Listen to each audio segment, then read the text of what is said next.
Around noon on Saturday, April 24th, 2010, a 64-year-old sales clerk named Kathy Goebel grabbed a suit jacket off the rack at a high-end men's store in Charleston, West Virginia. She carried it over to a customer, and then she helped him put it on in front of the mirror. And after he was dressed, the man smiled at his reflection and said it looked great. So Kathy had worked at the store now for 10 years, and she really loved working there. I mean, everything about it was great. The staff was like family, she herself was very people-oriented and was great at building relationships with customers. In fact, she was so good at, building relationships that men from all over town would come to the store specifically to see Kathy when they needed a new suit. However, this man she was currently helping wasn't like all the other customers. His name was Dr. Harry King, and he was a radiologist, and he had been a regular at the store for many years. And even though he was married, and even though Kathy herself was in a long-term relationship, these two were actually having an affair. Harry had a lot of money, and he really enjoyed showering Kathy with expensive gifts. In fact, he had even paid to have her kitchen redone. And just a couple of weeks ago, he'd taken her on a trip across the country to San Francisco. Now, when Kathy went on that trip, she had told her longtime boyfriend, Fred Farrell, that it was actually just a girls' trip to visit an old friend. And even though she did feel bad about lying to him, Kathy really didn't know how long her relationship with Fred was going to last anyway, so it sort of seemed like maybe it's not worth trying to protect it.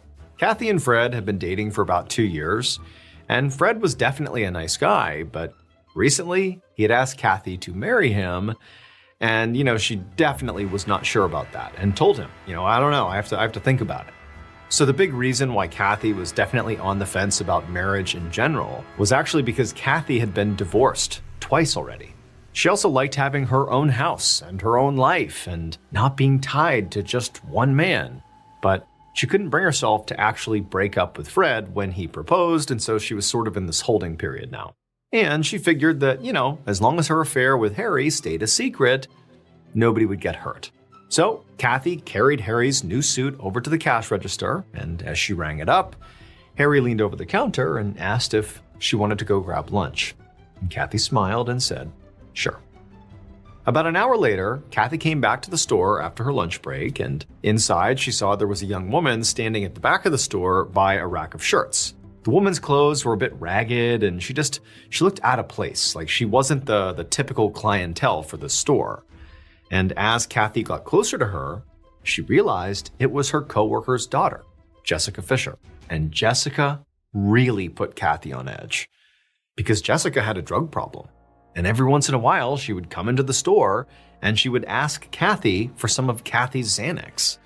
And Kathy felt bad for her, so even though she knew it was a bad idea and it was wrong to do this, she usually would give Jessica some of her Xanax. But today, Jessica looked so sick and so agitated that Kathy really had to face the truth here.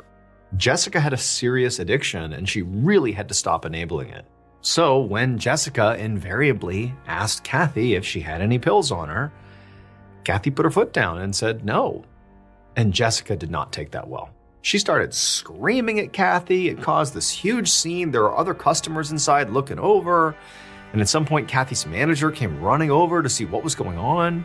Eventually, Jessica did sort of give up and she ran out of the store. But the whole encounter really left Kathy feeling shaken up. And for the rest of her shift, it was all she could think about.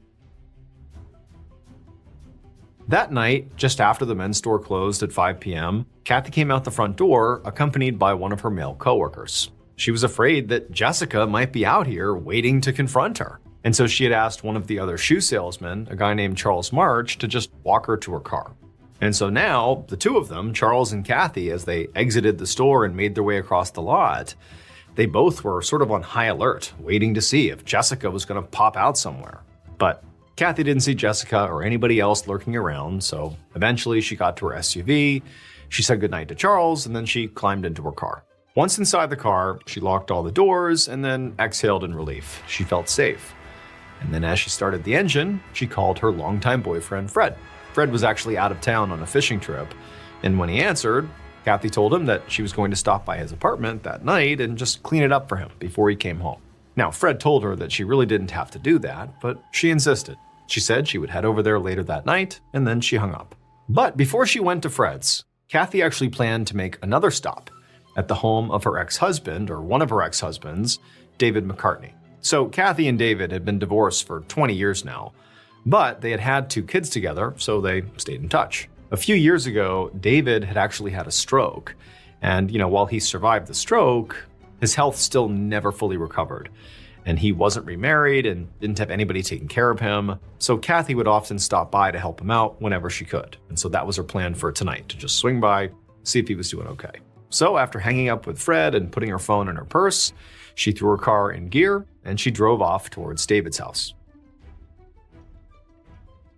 A few hours later, around 8:30 p.m., Kathy was chatting on the phone with her friend Laura while she drove toward her boyfriend Fred's apartment. She had just been at David's house and she had helped him with some chores, and then after she had left, she had swung by Walmart to pick up some food and cleaning supplies, and now she was telling Laura that she was actually sort of looking forward to cleaning up Fred's apartment and then just having some alone time, that night afterwards. Kathy eventually reached Fred's apartment, and so she parked her SUV in the driveway, and she's still on the phone with Laura, and she walked up towards Fred's apartment. But as she was unlocking the door, she looked and noticed there was someone walking towards her. And so she told Laura that she had to go, then she hung up, and she pushed the apartment door open. 2 days later, on the morning of Monday, April 26th, Kathy Goble's 36-year-old son, Jason McCartney, knocked on the door of her house, which was located on a quiet suburban road. That morning, Jason had gotten a call from Kathy's boss saying that she hadn't come into work, and she also wasn't answering her phone, which just was not like her. Jason had tried calling his mother too, but she hadn't answered him either. So now he was at her house to make sure she was okay. But no one was answering the door. So Jason pulled out his own key and he let himself inside.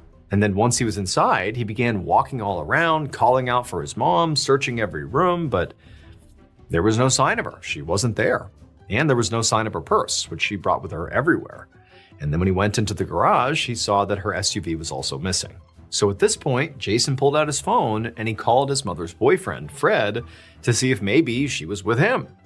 But Fred said no. And in fact, he said he hadn't heard from her since Saturday evening. Fred said he'd gotten home the day before on Sunday from his fishing trip, but when he got home, he'd found Kathy's cell phone, her spare car keys, and her medication just sitting on his kitchen counter. But Kathy herself was not there. And also neither was her car.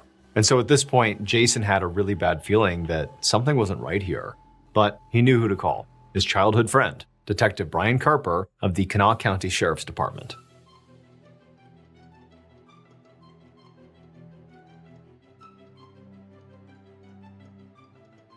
Later that morning, Detective Carper walked up to the door of Fred Farrell's apartment, which was on the other side of town from Kathy's house. Carper had spoken to Jason, and he had found out that his mother had left her belongings here at Fred's apartment on Saturday night, and no one had heard from her in the 40 hours since then. Also, her silver Honda SUV was nowhere to be found. So Carper had been friends with Jason for decades, and in that time, not only did he become close, obviously, with Jason, but also with Jason's mom. So because he knew Kathy fairly well, he knew this whole situation was just very out of character for her. And so right away, he's thinking, this has got to be something serious. And so with a sense of urgency, Carper knocked on Fred's apartment door, and a few seconds later, a spry, active-looking man in his mid-70s answered the door, and he invited Carper inside, and they sat down at the kitchen table. Carper began by asking Fred when was the last time he had spoken to Kathy. And he told him that Kathy had called him on Saturday night while he was off on a fishing trip, and that she had told him that she was going to go over to his apartment while he was away and clean it for him so that when he got home, it would be, nice and tidy. And when Carper looked around the apartment he was in, he did notice that it was clean. In fact, it was like spotless, as if the entire apartment had been scrubbed top to bottom. But Carper didn't call attention to that. Instead, he just told Fred to go on. And so Fred said that when he'd come home from the fishing trip on Sunday, so the day before, Kathy hadn't been there. But several lights in his apartment had been left on, a window was open, and some of Kathy's things had been left out on the counter. And also, the apartment was clearly very clean, so it seemed like she had been here at least for a while, but she was not there anymore. And so Carper glanced over at Fred's counter, and he did see there was a phone, a pill bottle, and a set of spare car keys that clearly belonged to Kathy. And Carper, he turned back to Fred and he said, did it strike you as odd that she was gone but left behind these really important items? And Fred just said, no, it actually wasn't odd.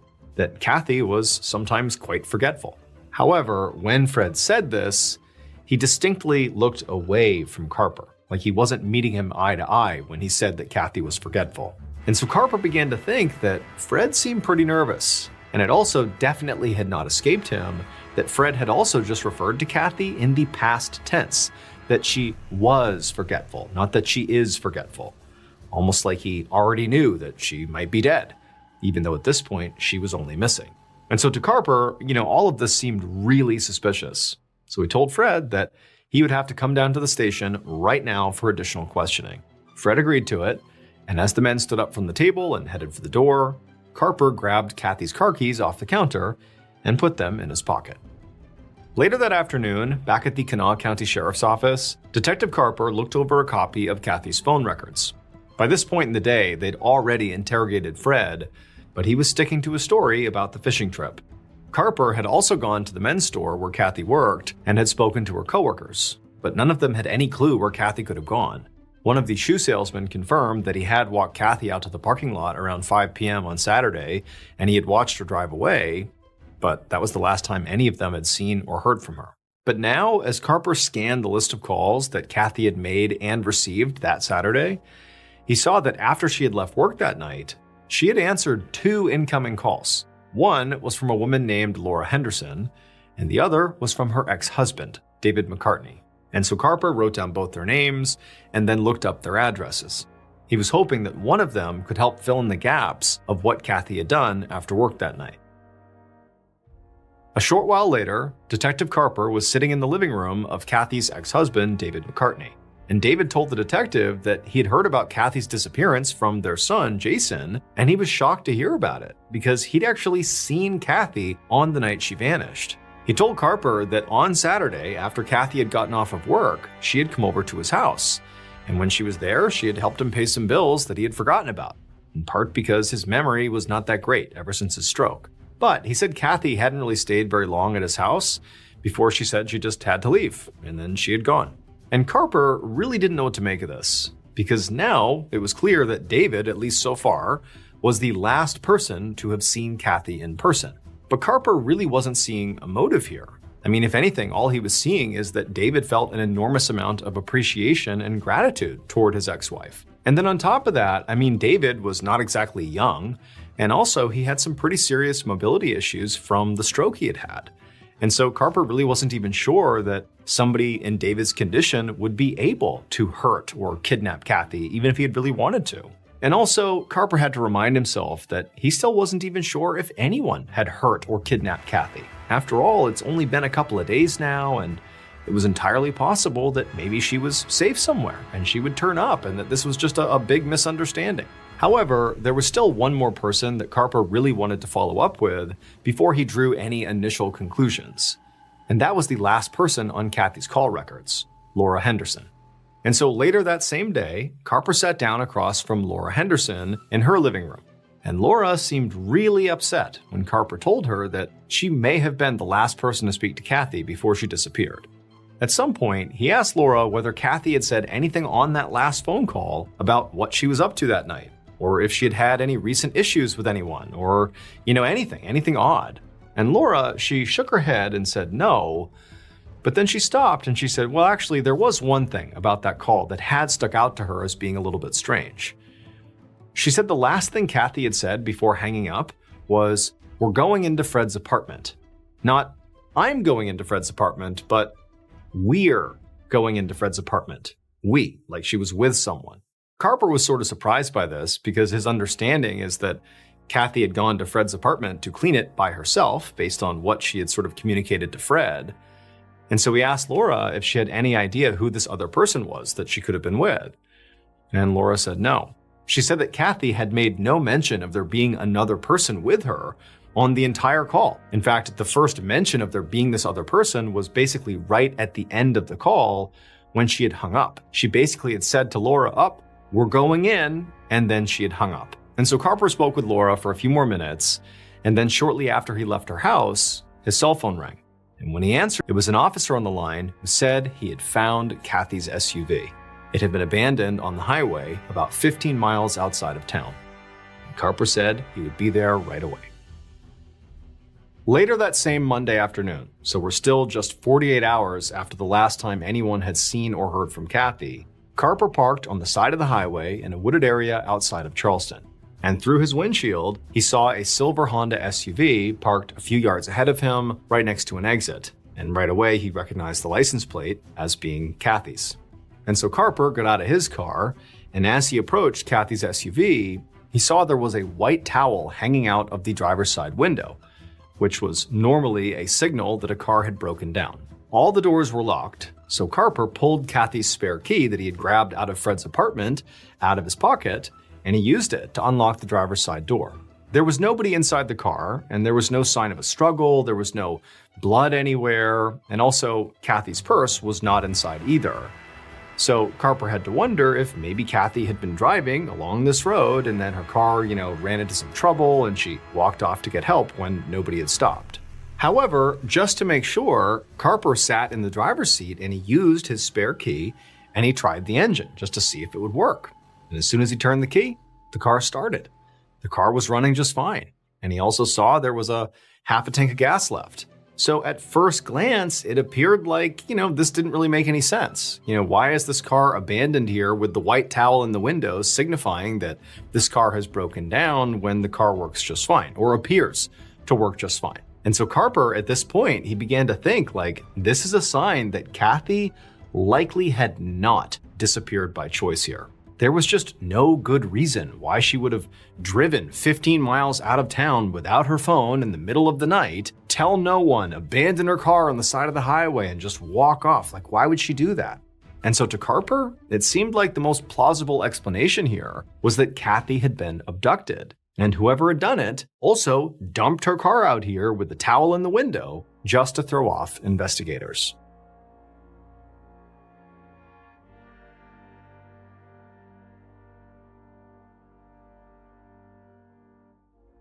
Two days later, on the morning of April 28, 2010, Detective Carper walked into the men's clothing store where Kathy worked. Now, by this point, he had already spoken to Kathy's coworkers once on the day that she was reported missing. But now that he had learned from Laura that there was apparently someone else with her on Saturday night, he now really wanted to question everybody again to see if they had any idea who this other person might have been. So he tracked down Kathy's manager and he asked her if he could speak to her and ask her a few more questions. And she said sure. And she led him over to a quiet part of the store where the customers wouldn't hear them. And so Carper, he pulled out his notepad and he asked her, the manager, to walk through what Kathy did during her final shift and be as detailed as possible. The manager said it had been a pretty normal day. Kathy had come in around 9 a.m. and helped out a few customers. The only thing that stuck out to her was that at some point in the afternoon, another coworker's daughter had come into the store, and Kathy and this daughter had gotten into a really big argument, a very public, nasty argument. Now, the manager said she really had no idea what the fight was even about, but just if they wanted to follow up, the daughter's name was Jessica Fisher. And so Carper, he wrote down Jessica's name and made a note to look into her. After that, he asked the manager if she had seen Kathy interact with basically anybody else that day, any other meaningful interaction that he should know about. And the manager thought for a second and said, actually, yes, there was someone. She said that Kathy had gone out to lunch with a friend who also happened to be a regular customer at the store. She said his name was Dr. Harry King.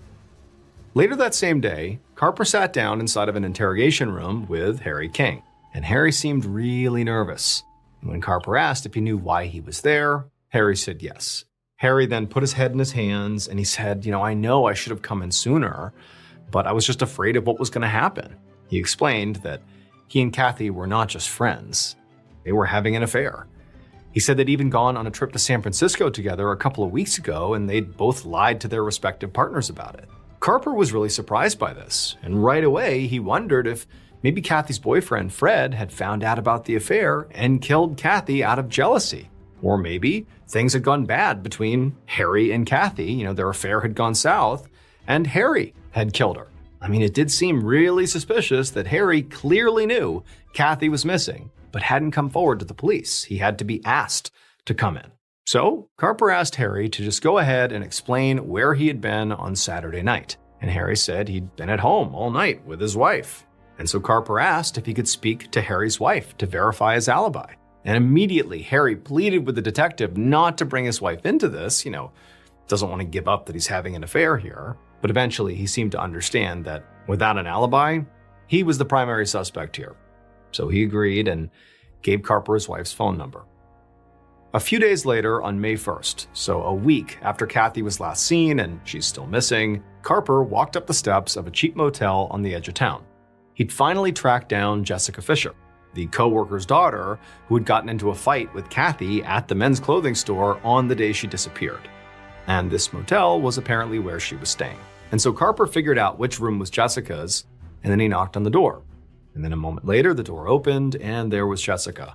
And Jessica did not look well. She was unbelievably skinny, like gaunt skinny. She looked sick. In fact, Carper basically assumed that based on her physical appearance, she very likely was struggling with addiction. And so Carper, after introducing himself and confirming that this was in fact Jessica Fisher, he explained to her why he was there. He said that Kathy Goebel is missing, and we know you got into a fight with her on the day she vanished at the store where she works. And so he asked her to explain what the fight was about.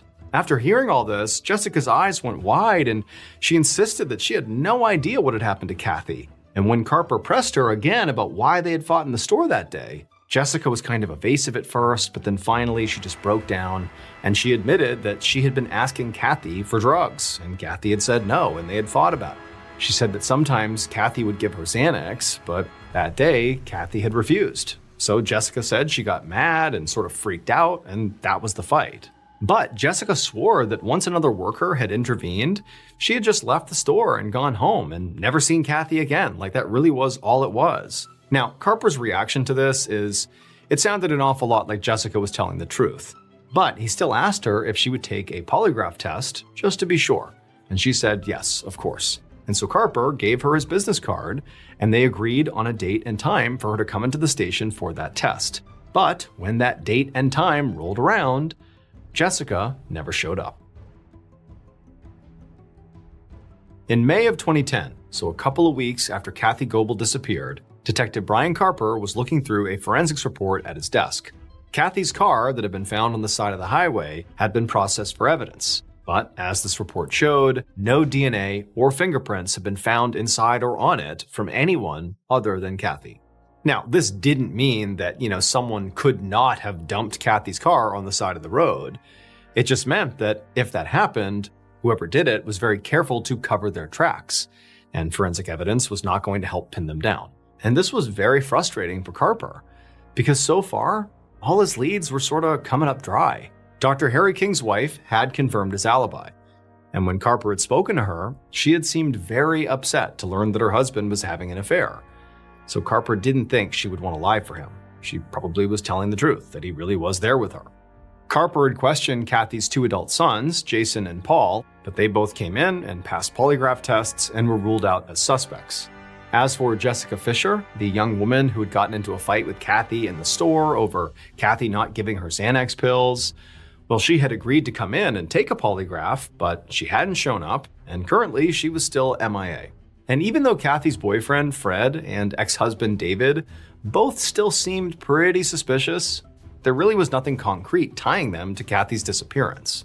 And so as the weeks passed by, Carper just had no idea what happened to Kathy. There hadn't been any activity on her bank accounts or credit cards since the day she vanished, so it seemed pretty clear that she had not just run off, because you'd see transactions. However, it probably meant then that she was being held captive or something, or maybe she was dead, but Carper just didn't know.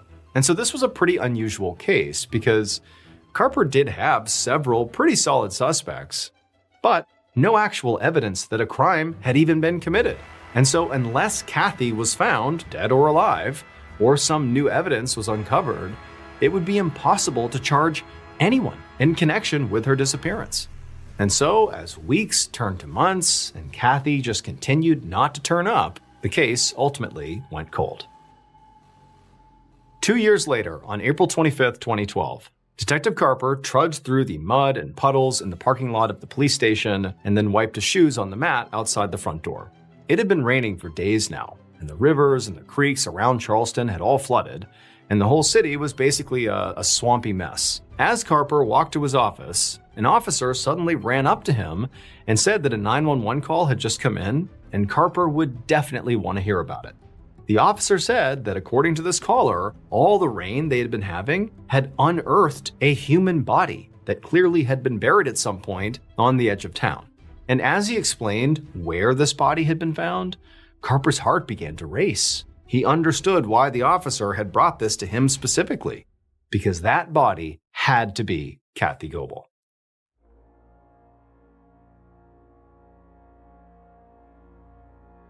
Based on the place of burial and other forensic evidence, this is what police believe happened to Kathy Goebel on the night of April 24th, 2010.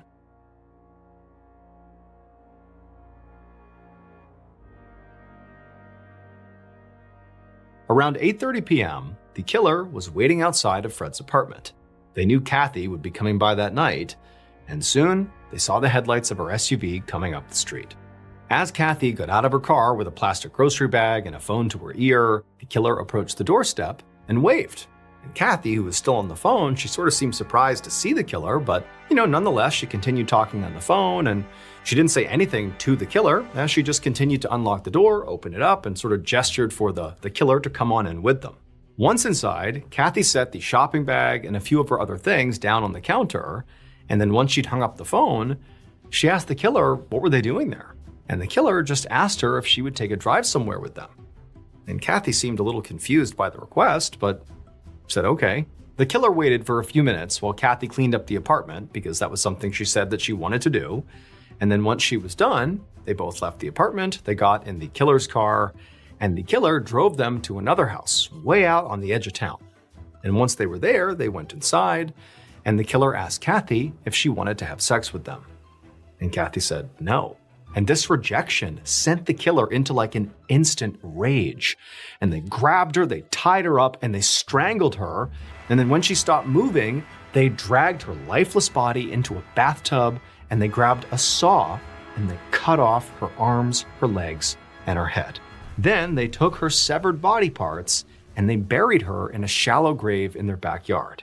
But 2 years later, the killer's son noticed something in their backyard after all this heavy rain, and when he went out there to see what was in the middle of the yard, he found her body.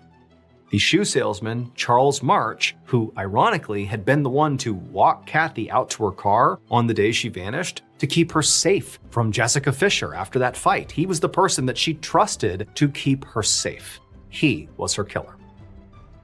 It would turn out Charles, who at no point was even considered as a suspect in this case, actually had a history of stalking women, and investigators believe he'd grown obsessed with Kathy while working with her, and then he eventually killed her when she rejected his advances.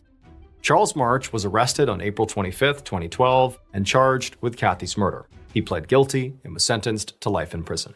However, he died of cancer in prison just 2 years later in 2014.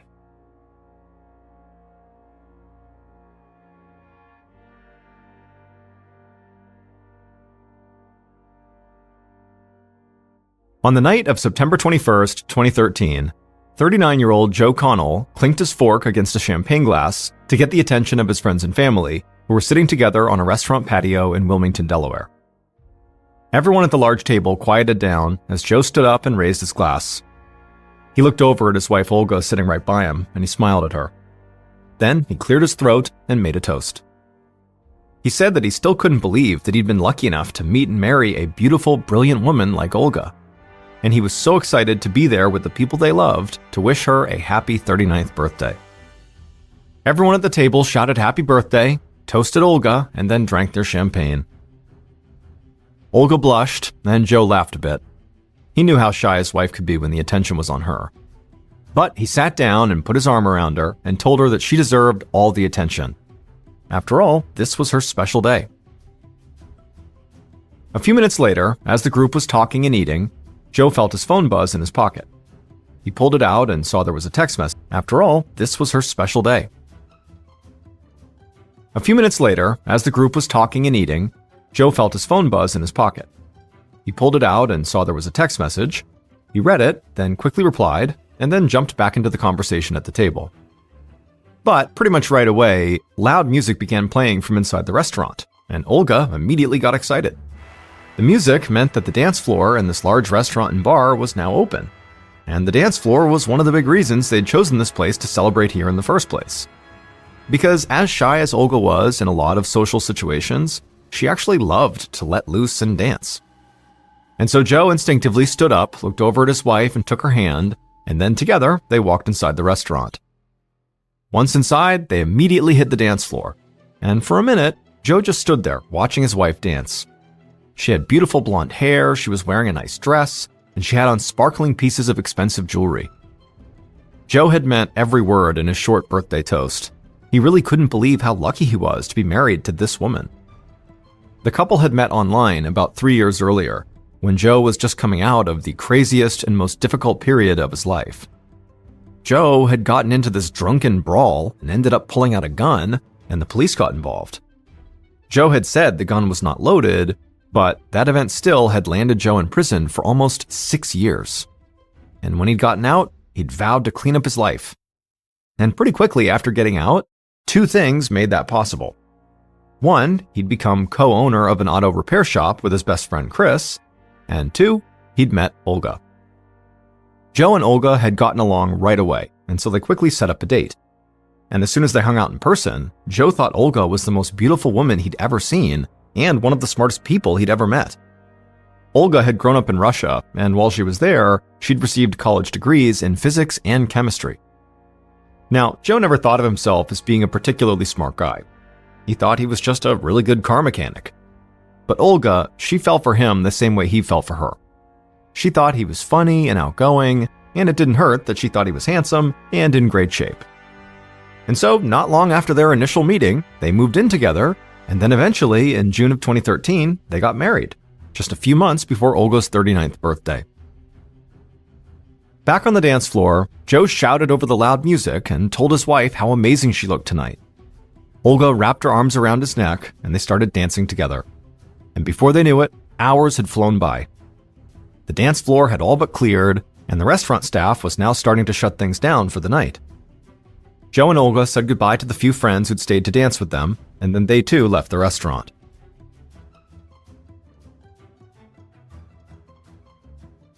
On the drive home, Joe and Olga talked and laughed, still wired from their night out. But at one point, Joe got this sad look on his face, and Olga asked if something was wrong.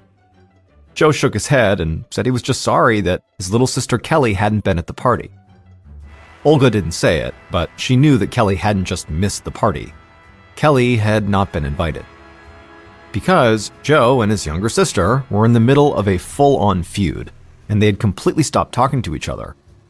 And as much as it upset Joe not to have Kelly in his life anymore, he could not bring himself to reconcile with her. But Olga didn't want anything to spoil her perfect birthday, so she quickly changed the subject. And within a few minutes, Joe was laughing again.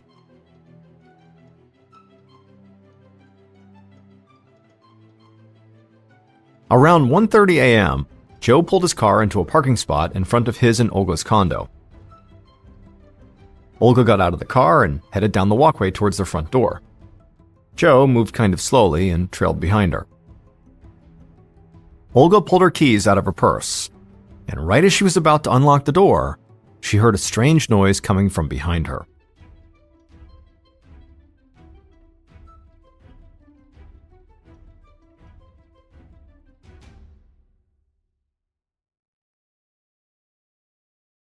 Not long after that, Officer Kelly Richards of the Newcastle County Police Department got out of her cruiser and headed up the walkway towards Joe and Olga's condo. Just a few minutes earlier, emergency dispatch had been flooded with calls from people in the surrounding condos saying they had just heard gunshots, and one caller had been sure he could see a body. Richards was the first cop on the scene, but she saw paramedics crouched down by the front door of the condo, furiously trying to help someone who was on the ground. Richards approached, and she saw there was an unconscious blonde woman in a dress laying there. Blood was pouring from the woman's cheek and head onto the concrete, and Richards thought it looked like she'd been shot. The woman was still breathing though, but just barely. Richards saw there was a ring with several diamonds in it on the woman's finger. So Richards' first thought was that the attacker must not have been here to rob this woman. Officer Richards saw more paramedics rushing down the walkway with a gurney, so she moved out of the way. But as Richards watched the paramedics wheel this woman to a nearby ambulance, she realized something strange. Richards knew this woman. Suddenly, Officer Richards looked around and really took in the condo and the surrounding area, and then it hit her. This woman, who was being rushed to the hospital, was Olga Connell. Less than 2 months earlier, Officer Richards had worked a burglary case at this condo because someone had broken in and stolen a bunch of Olga's expensive jewelry. Just then, Richards heard cars screech to a stop in the parking lot, and it sort of snapped her out of her daze. She saw several police officers coming her way, looking at her expectantly, and she told them they needed to do a sweep of the area. And it didn't take long before Richards heard one of the officers calling her name. She saw the officer crouching down near some bushes a few yards away from the front door, and so Richards walked over and joined the officer. And there, half hidden by the bushes, she saw the body of a man who had been shot multiple times, and it was clear he was already dead. Officer Richards knelt down and shined her flashlight to get a clear look at the man's face, and right away, she recognized him too. This was Olga's husband, Joe. Officer Richards had met with him several times during that burglary investigation. Around this time, Officer Richards looked over and saw the lead investigator, Detective Jamie Leonard, getting out of his car. Richards got up and walked over to him, but before she could say anything, Detective Leonard told her that he'd just gotten news that the woman who'd been found at the scene here had died on the way to the hospital. So they were now dealing with what looked like a double homicide. Officer Richards said she knew both victims. Their names were Olga and Joe Connell, and their condo had actually been robbed back in July. But Richards said that wasn't all. While the police had never arrested anyone in connection with that robbery, Joe Connell had suspected he knew who robbed them. And police had even interviewed this person. It was Joe's own little sister, Kelly.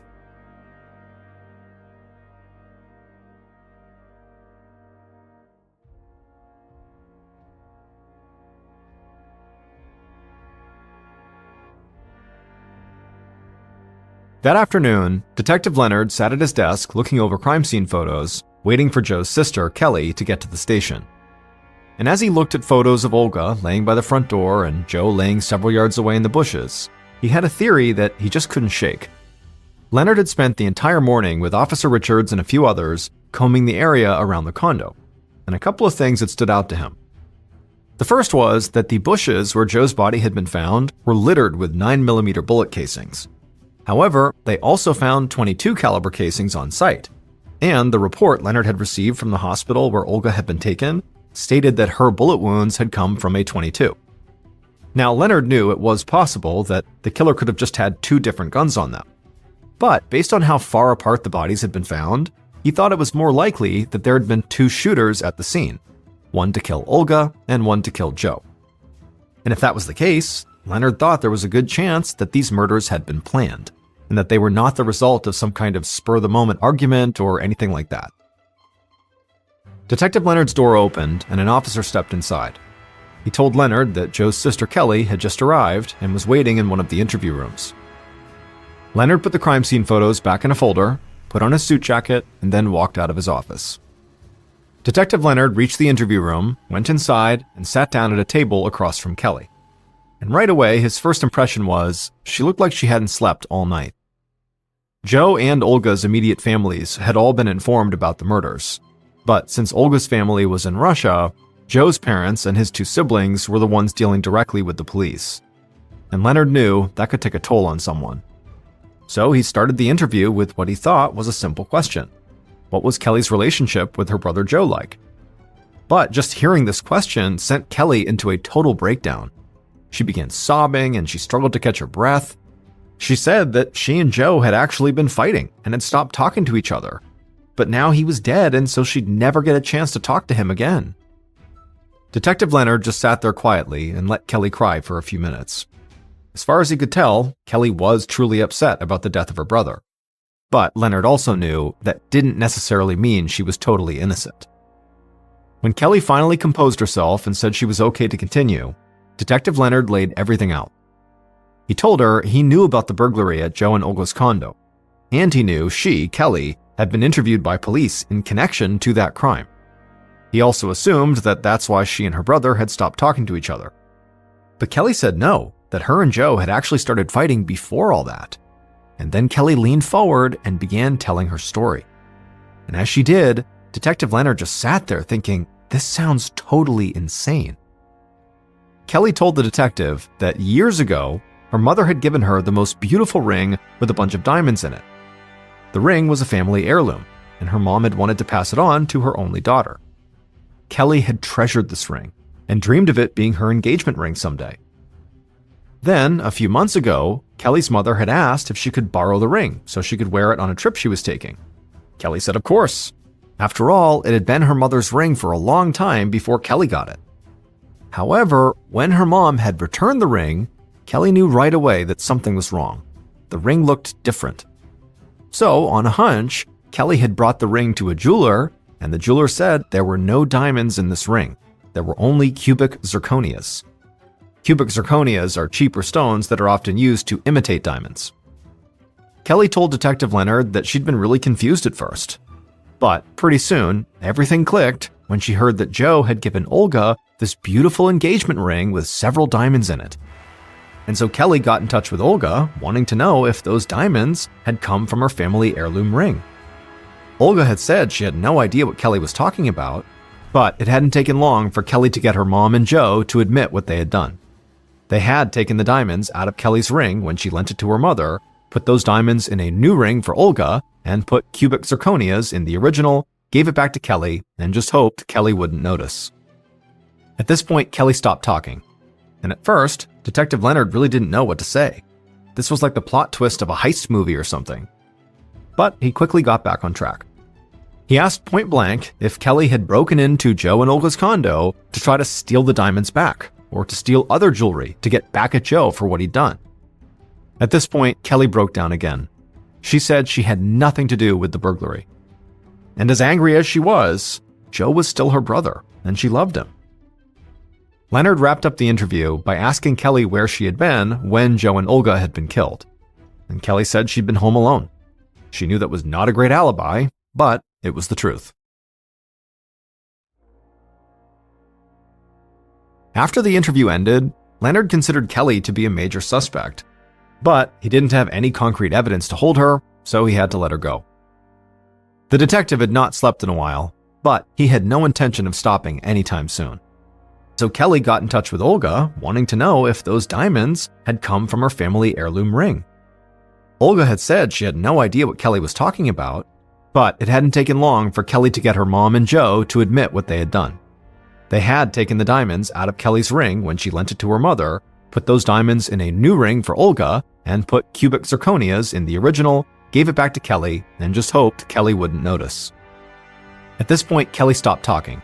And at first, Detective Leonard really didn't know what to say. This was like the plot twist of a heist movie or something. But he quickly got back on track. He asked point blank if Kelly had broken into Joe and Olga's condo to try to steal the diamonds back, or to steal other jewelry to get back at Joe for what he'd done. At this point, Kelly broke down again. She said she had nothing to do with the burglary. And as angry as she was, Joe was still her brother, and she loved him.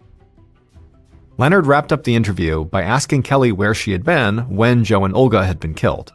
And Kelly said she'd been home alone. She knew that was not a great alibi, but it was the truth.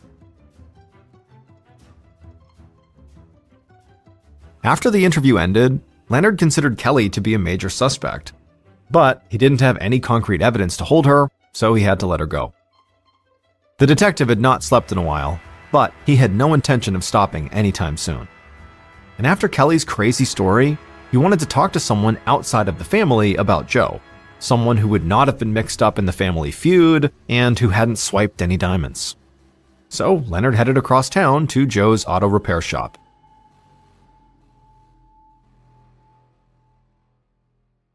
Later that afternoon, still not even 24 hours after Joe and Olga's bodies had been found, Detective Leonard walked across the parking lot of the auto repair shop that Joe had co-owned. He saw several mechanics hard at work on different cars, and he also saw a few guys who looked like they'd just come by the shop to hang out.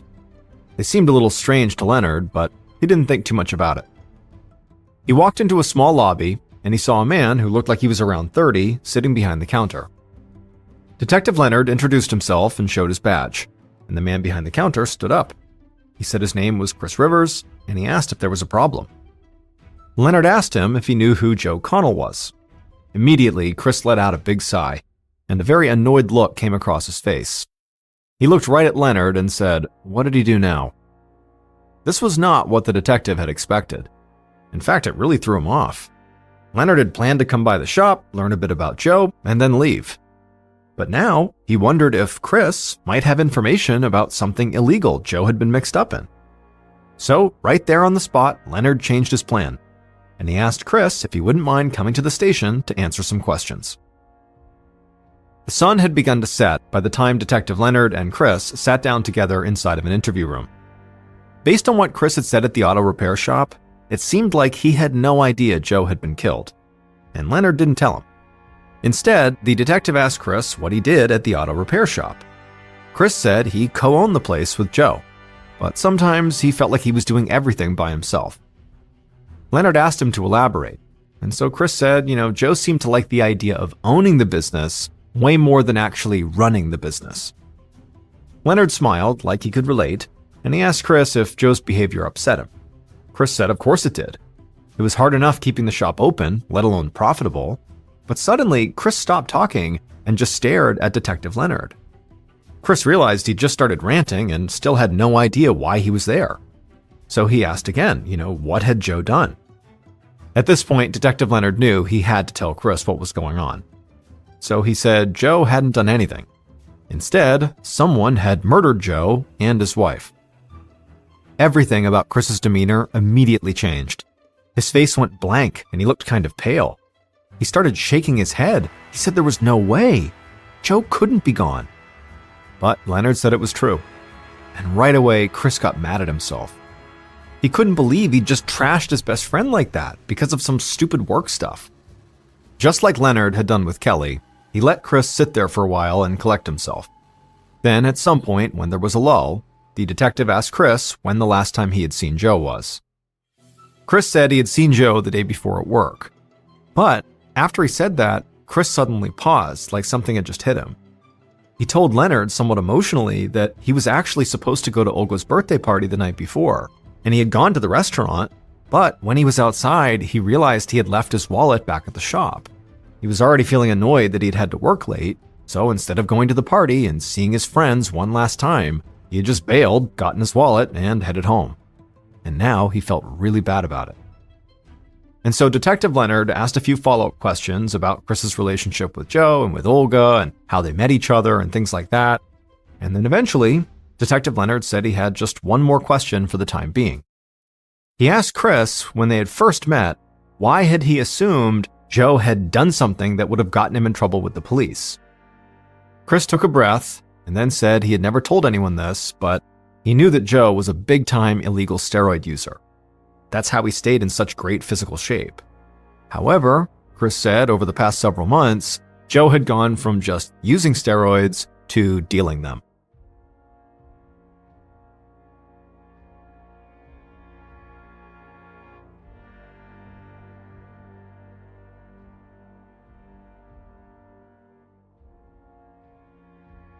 In the days following the interview with Chris, Detective Leonard really started to dig into Joe's past, particularly his time in prison.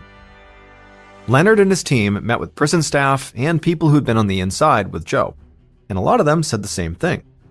When Joe was in prison, he had become very good friends with his cellmate, who was a member of a motorcycle gang called the Pagans. And Detective Leonard knew all about the Pagans.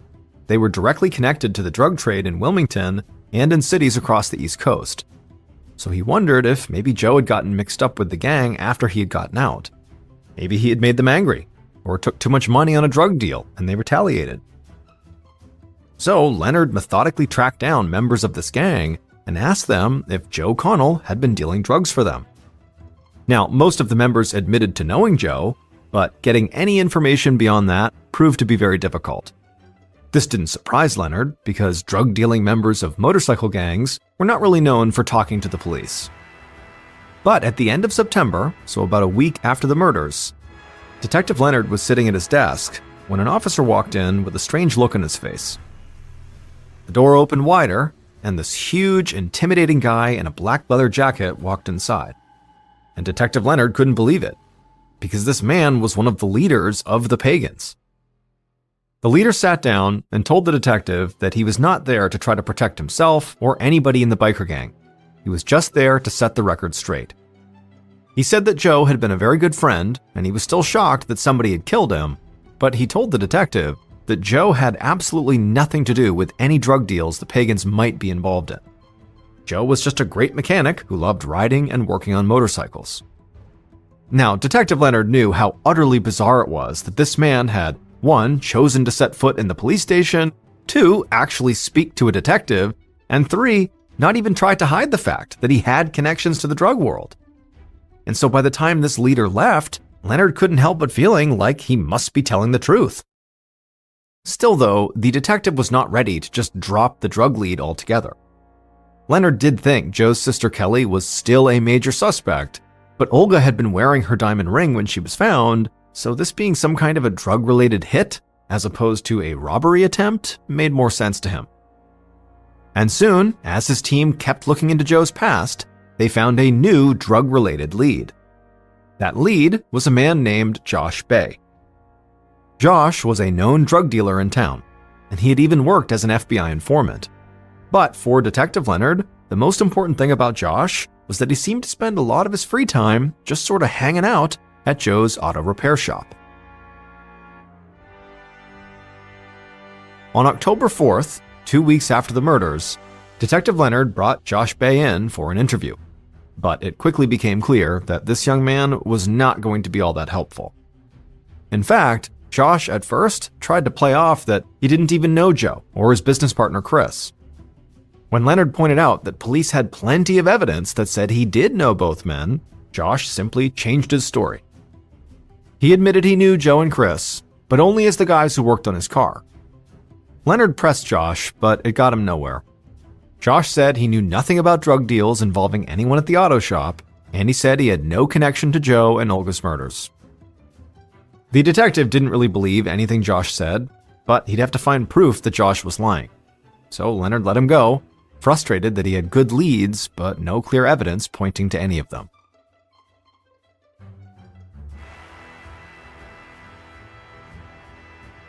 The following day, October 5th, Detective Leonard and members of his team stood at the back of a church for Joe's funeral, listening to a man sing Danny Boy over Joe's casket.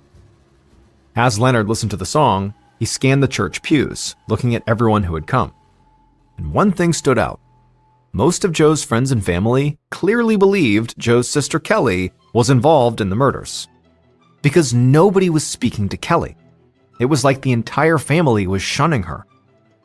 Even though Leonard had leaned into Joe's potential drug connections over the past weeks, he had not crossed Kelly off his suspect list by any means. If she wasn't the one who had pulled the trigger, she could have helped plan the hit. And maybe she didn't want to rob Olga's diamond ring or her other jewelry because she knew that would lead police right back to her. So, standing there in the church, watching Kelly stand there uncomfortably, Detective Leonard wondered if maybe the murders were just a classic case of revenge.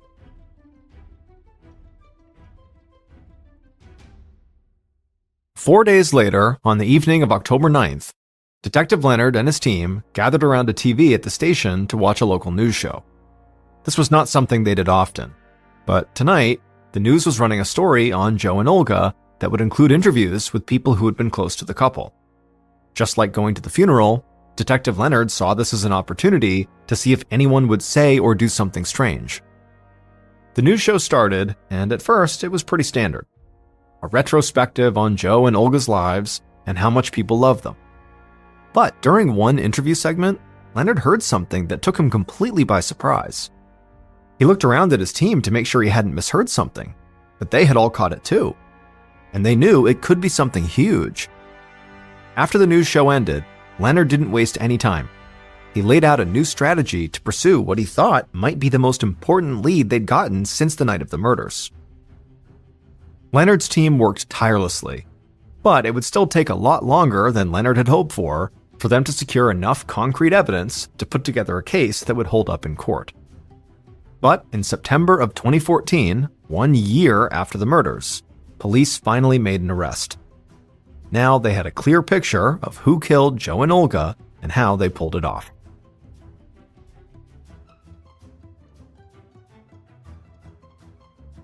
Based on details from that news show, evidence found at the crime scene, and interviews conducted over the course of a year, the following is a reconstruction of what police believe happened outside of Joe and Olga's condo in the early morning of September 22, 2013.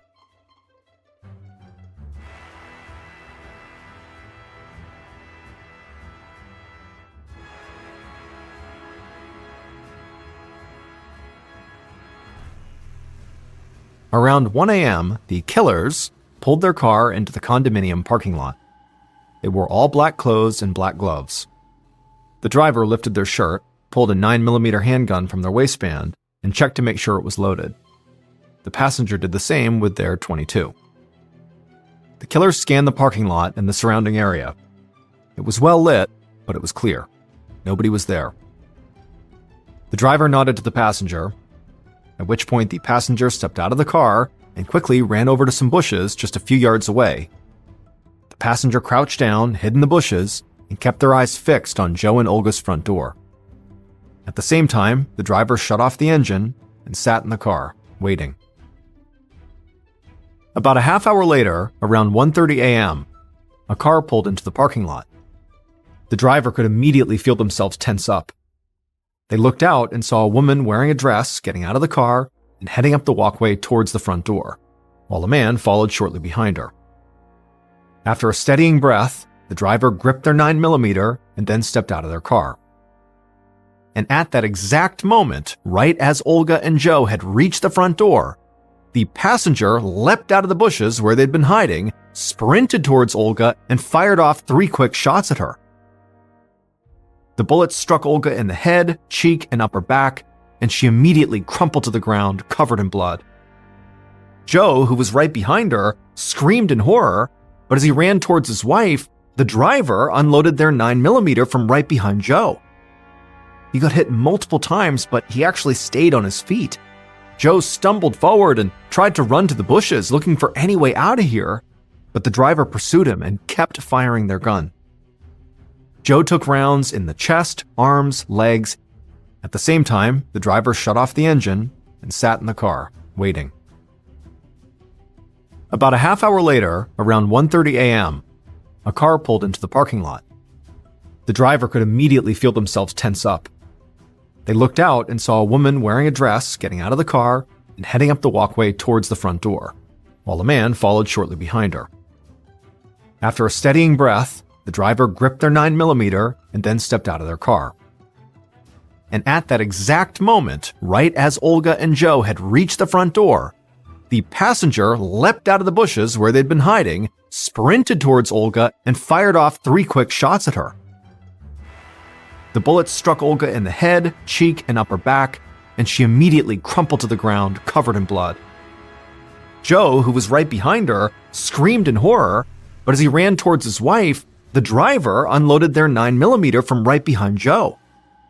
He got hit multiple times, but he actually stayed on his feet. Joe stumbled forward and tried to run to the bushes, looking for any way out of here, but the driver pursued him and kept firing their gun. Joe took rounds in the chest, arms, legs, and the back of his head. Finally, he hit the ground and died in the bushes. The driver ran back to the car and climbed inside. The passenger was already there, panting and trying to catch their breath. The driver started up the car, threw it in reverse, and peeled out of the lot. A few minutes later, when the killers were clear of the condo, the driver eased off the gas and told the passenger to let the person who had hired them know that the job was done.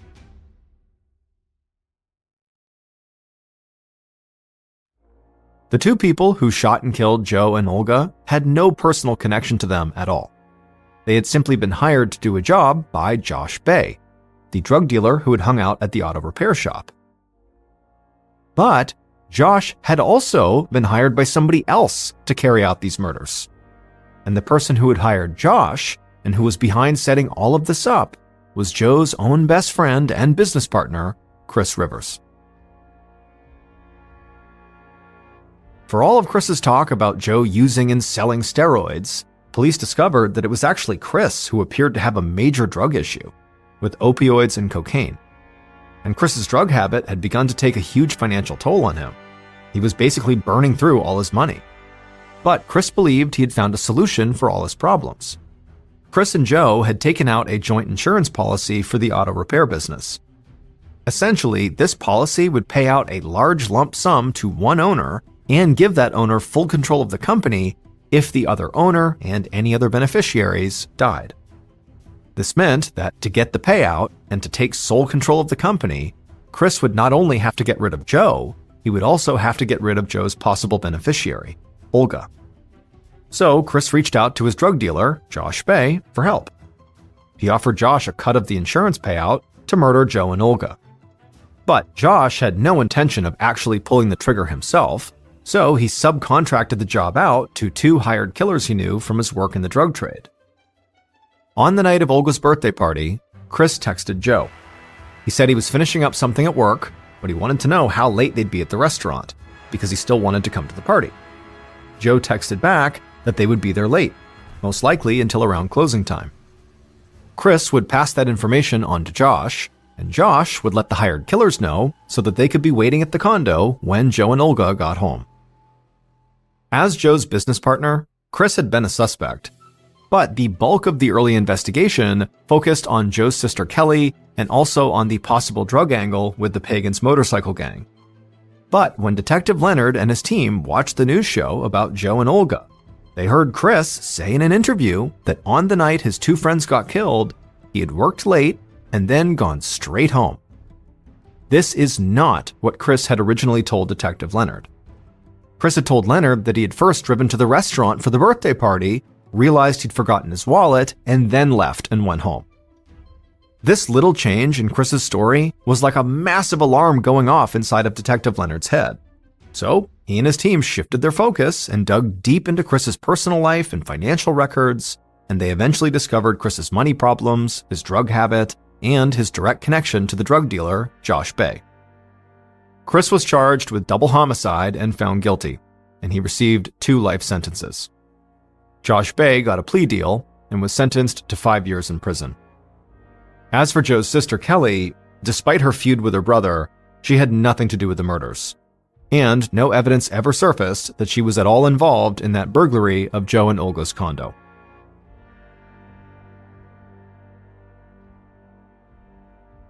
At 6:30 p.m. on May 14, 1955, a 24-year-old man named Donald Giroux stood next to his friend, 28-year-old Murray Anderson, on the shore of a natural spring in the state of Georgia. The spring was called Radium Springs because literally there was radium in the water. Radium is a naturally occurring, highly radioactive metallic element, but there were such low levels of it in the water that it wasn't really a hazard. However, the radium did have an effect on the water. It made it practically neon blue, and so it was totally mesmerizing. I mean, you look at this thing and you know there's something different about this spring. Also, this spring was incredibly deep.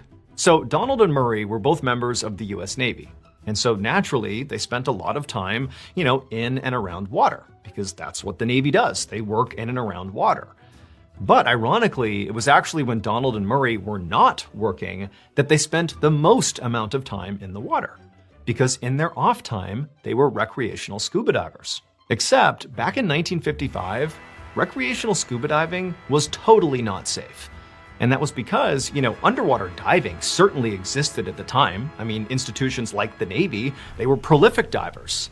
But civilians did not really dive on their own. And so as a result, if you wanted to recreationally scuba dive, well, you didn't really have access to good equipment or even proper equipment. I mean, there just wasn't anything available to you. And so for people like Donald and Murray, who did want to go explore the underwater abyss on their own, they had to literally make their own diving equipment, like their own oxygen tanks and their own flashlights and goggles. I mean, all of it. I mean, it was amateur. It was homemade equipment. And so that's what made it really dangerous. On top of when you're underwater diving, as I've done myself, a lot of things can go wrong. And so that's also dangerous. And so the whole thing, it's asking for problems. But for Donald and Murray, it was actually the danger associated with recreational diving that made it so appealing. They liked the idea that other people were scared to go underwater, with their DIY equipment. For Donald and Murray, they loved it. They got a thrill out of it. And on top of that, they kind of felt like explorers. They got to go to places underwater where literally nobody else had gone before. In fact, they had already gone to other locations and mapped out, tunnels and underwater cave systems and all these different things that literally nobody else had done before. And they loved it. And today was going to be no different, because there were sections in Radium Springs that nobody had mapped, and they were going to go down there and see it for themselves. So after the two men looked at each other and nodded and just kind of gave the signal it was time to begin the dive, they donned their amateur equipment, their oxygen tanks and their goggles and their flippers, and then they walked into the neon blue water and submerged. A few minutes later, Donald and Murray had traveled about 70 feet straight down the water column. And at this point, the light is really fading. They can't really see too well. They did have flashlights that they had rigged up that they had waterproofed. But at this point, down 70 feet, it's getting pretty dark. But right in front of them, off to the side, was this huge entrance, this underwater tunnel entrance. And this was actually a well-known cavern. This is actually where other recreational divers would go to if they went to Radium Springs. It was this cavern. But while the entrance to the cavern had been sort of mapped out and searched, there were all these little spidery offshoots once you got into this cavern that had not been explored. And so what Donald and Murray were going to do is go into the cavern and then basically start, splintering off and seeing what else was in there and mapping it out. Now, as much as Donald and Murray did like the sort of risks associated with this activity, they weren't completely reckless. They had attached a dive line when they had gone into the spring that they attached to the surface and they fed down with them. It's a 200-foot line, and they carried it with them. The lead diver would basically unspool as they went. The two divers would be right next to each other, and they'd be holding on to this line. And so when they would go into this cavern, if for some reason they got turned around or, if they got, totally confused, whatever it was, they could always just follow their line back out of the cavern, back up to the surface. This was not like rocket science. This is something that divers today still do. So using a dive line, very common practice, and Donald and Murray were doing just that. And so they went into this cavern, they got their dive line spooling out, and everything is totally fine. But once they were inside of this cavern, all the light completely went away. I mean, the cavern was relatively spacious, but, the light is coming straight down, and this tunnel entrance is basically, horizontal. And so once they're inside of this cavern, it's utterly pitch black. But Donald and Murray have dove other underwater cave systems. They knew going in how dark this cave system was going to be. They had their flashlights, that they had jerry-rigged to be waterproof, and they're holding on to their line, and they're going into this cavern looking for their first offshoot. But as they're going into this cavern, there's all this silt, all this mud that's kind of caked to the walls and the floor that began getting kicked up from their flippers and bumping into it. And before long, because of the silt and the lack of light, they could basically only see maybe 6 inches in front of them. Even shining their light, all they'd see is all the silt. And so very quickly, the visibility basically fell to 0. But, again, they're going in knowing this is the environment they're going into. They're confident, they're cool, they're moving along. But as the two divers were continuing through the cavern, getting deeper and deeper, and it's starting to get more and more restrictive, the deeper they go, they were about to go into this offshoot when Donald suddenly started seeing all these air bubbles coming up against him. And now he can't quite see where they're coming from, but there's only one place that an air bubble could be emerging from, and that's from his oxygen tank. And so clearly there's some sort of issue. He can't see because it's so dark. He also has homemade equipment, and so the risk of catastrophic failure is pretty high with his equipment. And so he begins trying to figure out where this leak is coming from, checking his equipment, trying to make it stop, but he can't.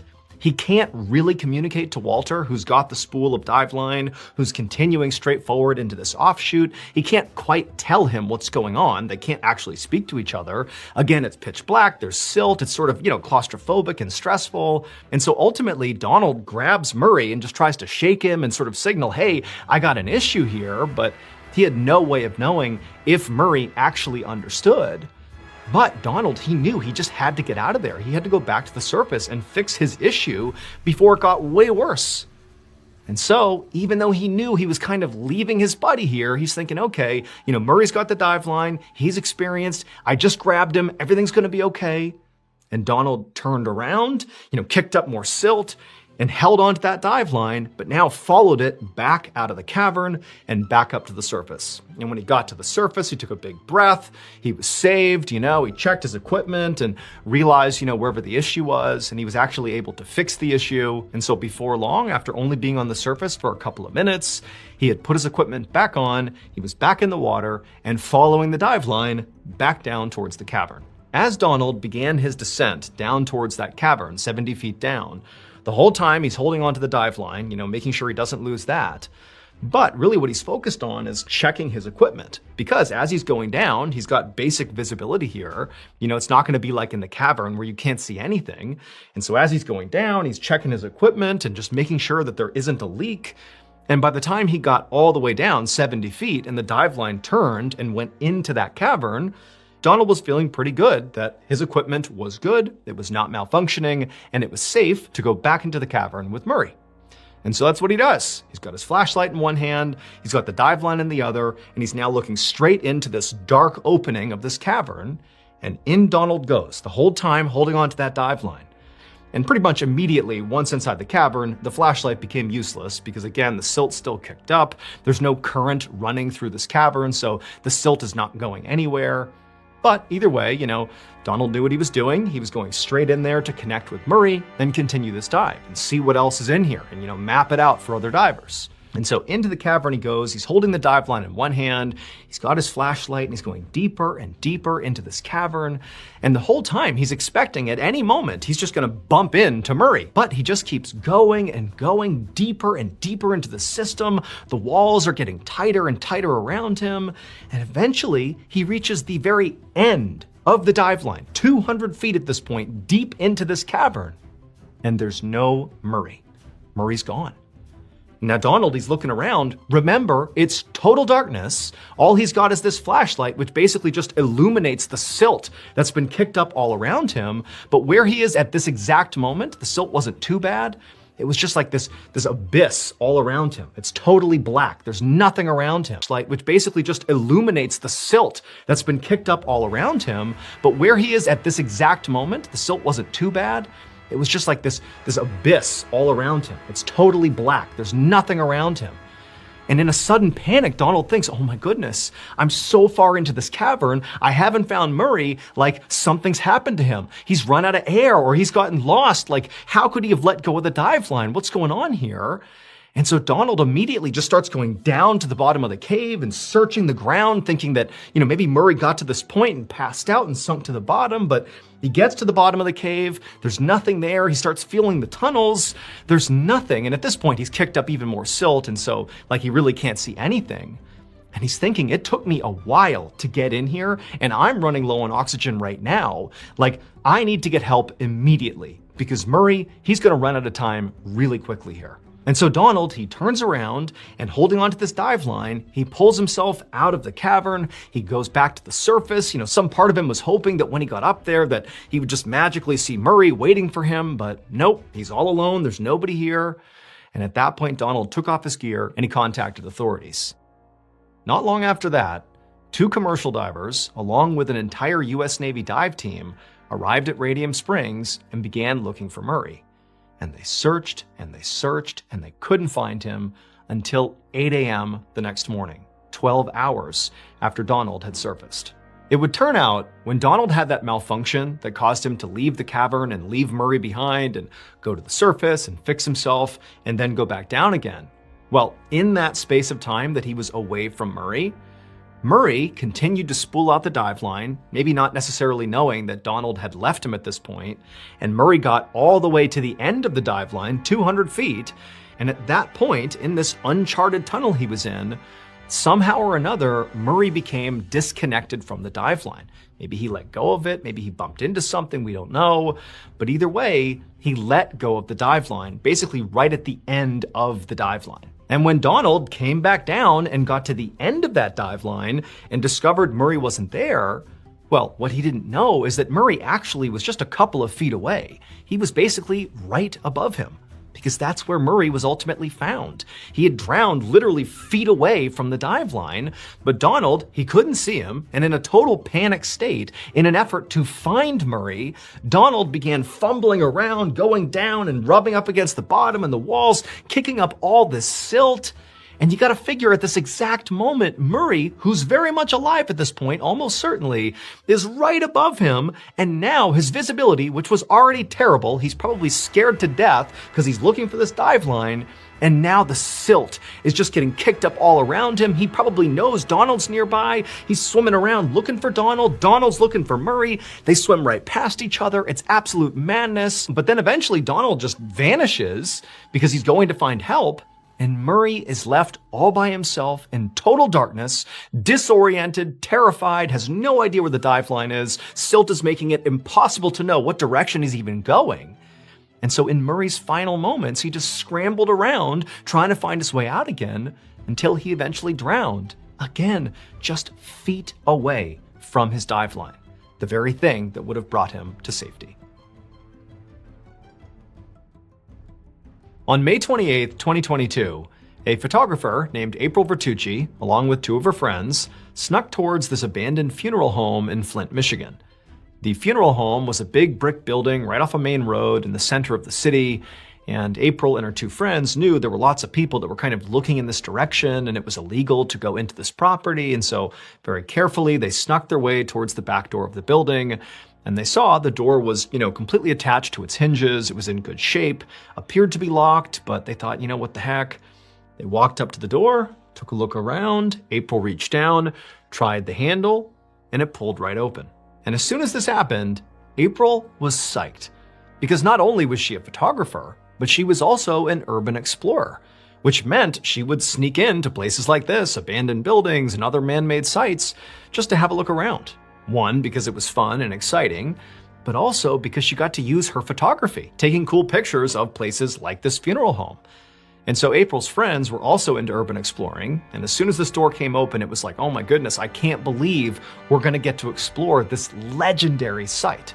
So this funeral home had been shut down about 5 years earlier because of reports of unsanitary conditions inside. Anonymous reporters had gone in and discovered that there were literally like human remains out. There were up to 40 bodies being stored in one room with no air conditioning, so they're just rotting. There's maggots all over the place. There's embalming liquids on the ground. There's blood everywhere. I mean, basically, this place was like the site of a horror movie.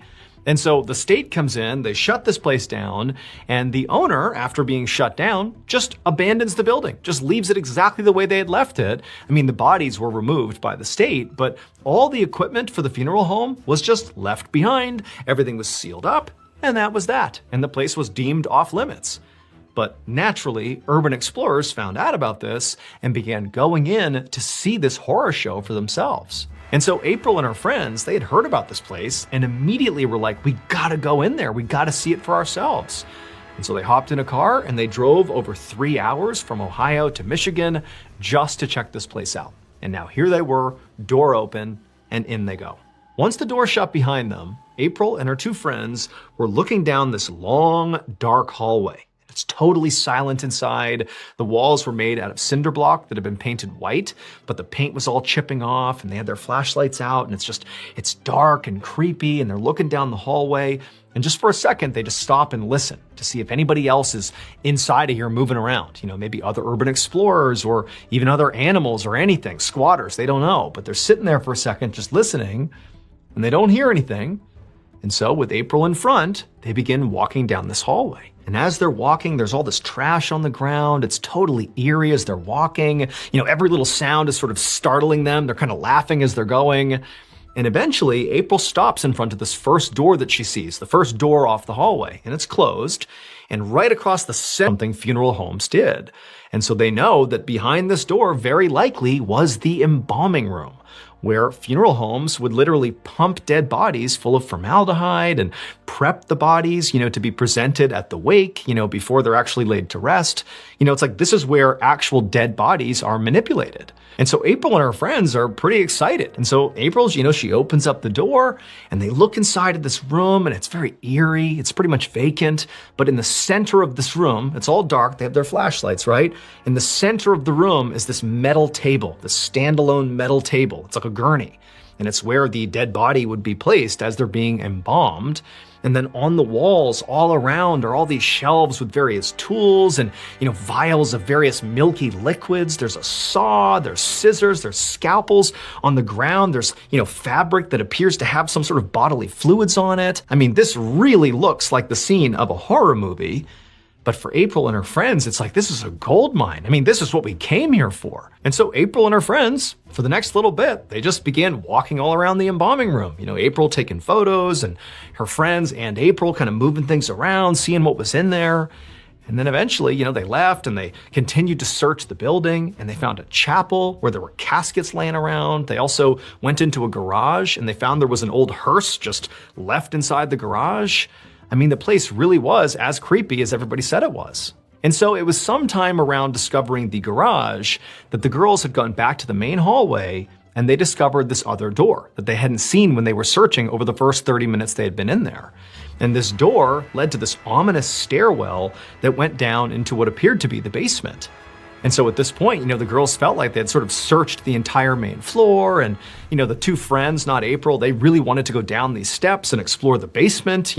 They'd been here long enough that it seemed pretty clear that they were the only ones there. It had been totally quiet, and even though it was creepy, ultimately, they sort of felt safe at this point. And April did too, but she also was having a great time still taking pictures on the first floor. And so at this point, the group decided to split up. The two friends would go down into the basement, and April, for a little bit longer, would stay up on the first floor and just continue taking photos, and then she would join them.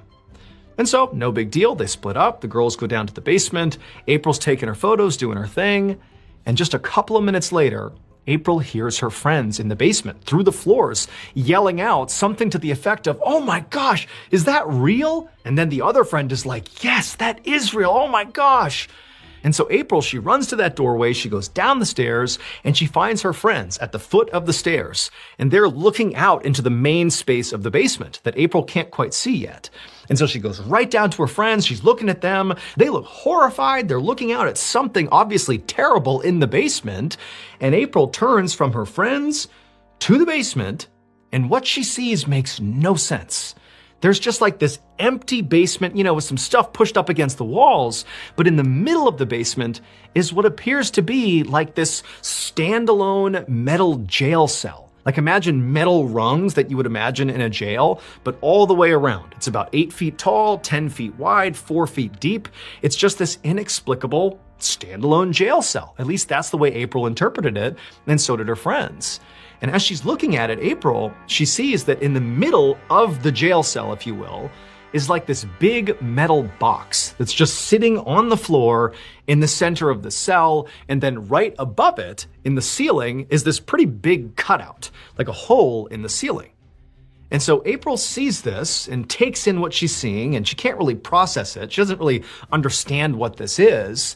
And she's looking at her friends, and they're so horrified. They've been yelling out about something being real, like, what is that? Oh my gosh. And she's kind of looking back and forth, and then she sees it. She sees there's something else inside of this jail cell. And when she sees it, she recoils in horror. She grabs her friends. They sprint out of the funeral home, and they call the authorities. When authorities arrived, they went right down into the basement and they looked inside of that jail cell, and quickly they determined that April and her friends had not been alone inside of this building like they had thought. It would turn out 6 days earlier, a local man who had nothing to do with April and her friends, totally separate, had gone to this funeral home to have a look around. Except he wasn't an urban explorer. He was not going in here to have a good time or take photos. He was going inside to steal scrap metal and try to sell it for a profit. And so he made his way inside the funeral home. He looked around, he didn't really find much. but eventually went down into the basement. And when he got down there, he turned, he looked out at that space down there, and he saw this jail cell, this metal jail cell that just kind of sat in the middle of the basement. Except what he would have seen is just the bars that sort of surrounded the outside of the cell, the actual cell itself. The metal box in the middle that was on the floor that April saw and her friend saw, that was not there. And the hole in the ceiling would not have been there. He would have just seen basically a lot of metal in the middle of the basement. So he's thinking, I've hit the jackpot. This is exactly what I've come here for, to take this metal and go sell it. And so this man, he goes into the jail cell, into this cage, and he quickly realizes the actual metal struts that made up the cage, even if they were super valuable, they were thick and difficult to cut through. And so realistically, they were going to be really hard to extricate and get out of this place. But when the man is actually inside of this jail cell, this cage, he sees there's actually some other metal that he hadn't seen when he first came down that might be far easier to extract. Basically, right in the middle of this cell were additional metal rods that were running from the ceiling down to the ground. They were far thinner and easier to move around. And he's thinking, I could actually cut these and get these out of here and turn a profit on them, and then come back at a later date with, more people or more powerful tools to cut the metal that sort of was the cage, the stuff that he had originally seen. And so, feeling pretty optimistic, the guy put his stuff down, his phone, his wallet, his other things off to the side, in the cage. And then he got out his bolt cutters and he cut the very first one of these thinner cables right in the middle of the cell. And as soon as he cut one of them, there was this loud rumbling sound he would have heard right above him. And then this big metal box came crashing down and pinned him to the ground. It would turn out what this man had walked inside of was not a jail cell in the basement of the funeral home. It was actually the inner workings of something known as a casket lift. Basically, the funeral home has to raise caskets from the basement where potentially they're stored up to the main floor to be used. And, they're pretty cumbersome, big things that need to get moved around. And so effectively, they have an elevator that brings them up. And so that big metal box that came crashing down on this guy was the actual lift itself that actually carried up the caskets. And the cord that he cut were actually the cords that supported that lift. And so as soon as he cut one of them, he was cutting the support to effectively the elevator car that was right above him that then fell and crushed him. However, he didn't die from getting crushed. He just got trapped. And as soon as he realized he was trapped and being kind of crushed to death here, he reached for his phone, but he realized his phone he can't call anyone and no one knows he's here. And so for 6 days, that lift gradually crushed this man to death. And then finally, when April and her friends showed up and they went down in the basement, they didn't just see, this destroyed casket lift. They saw this dead man's body, and he was literally outstretched, still reaching for his phone.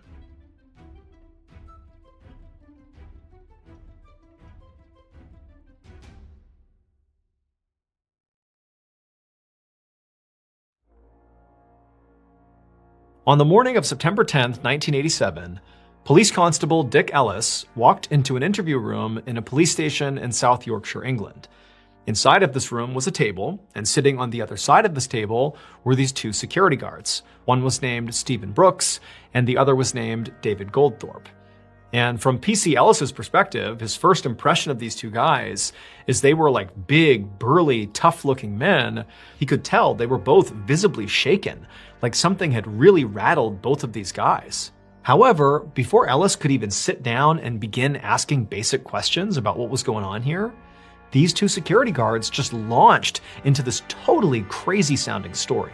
The men told Ellis that the night before, they had been patrolling this construction site where workers were building a 6-mile stretch of highway and bridge that were called the Stocks Bridge Bypass. Now, at this time of night, there was nobody at the site, no workers, nothing like that. And so really, it was the security guard's job to make sure nobody entered the site and either tampered with equipment or tried to steal anything. Now, the night had been very routine and quiet until around midnight. It was at that point that David and Stephen, these two security guards, had reached the bridge, the half-constructed bridge portion of this bypass. And as they're walking along the highway and they see the bridge out in front of them, they stopped because they saw clearly there was a figure standing on this bridge. It almost looked like a man who was wearing a long jacket, like a cloak or something, and he appeared to be staring down below the bridge, down towards the valley, underneath what the bridge was actually going over. Like, this man clearly had not spotted the security guards. And so naturally, they began calling out to this guy, asking him like, hey, what are you doing here? What's going on? This is a private construction site. Like, you need to go.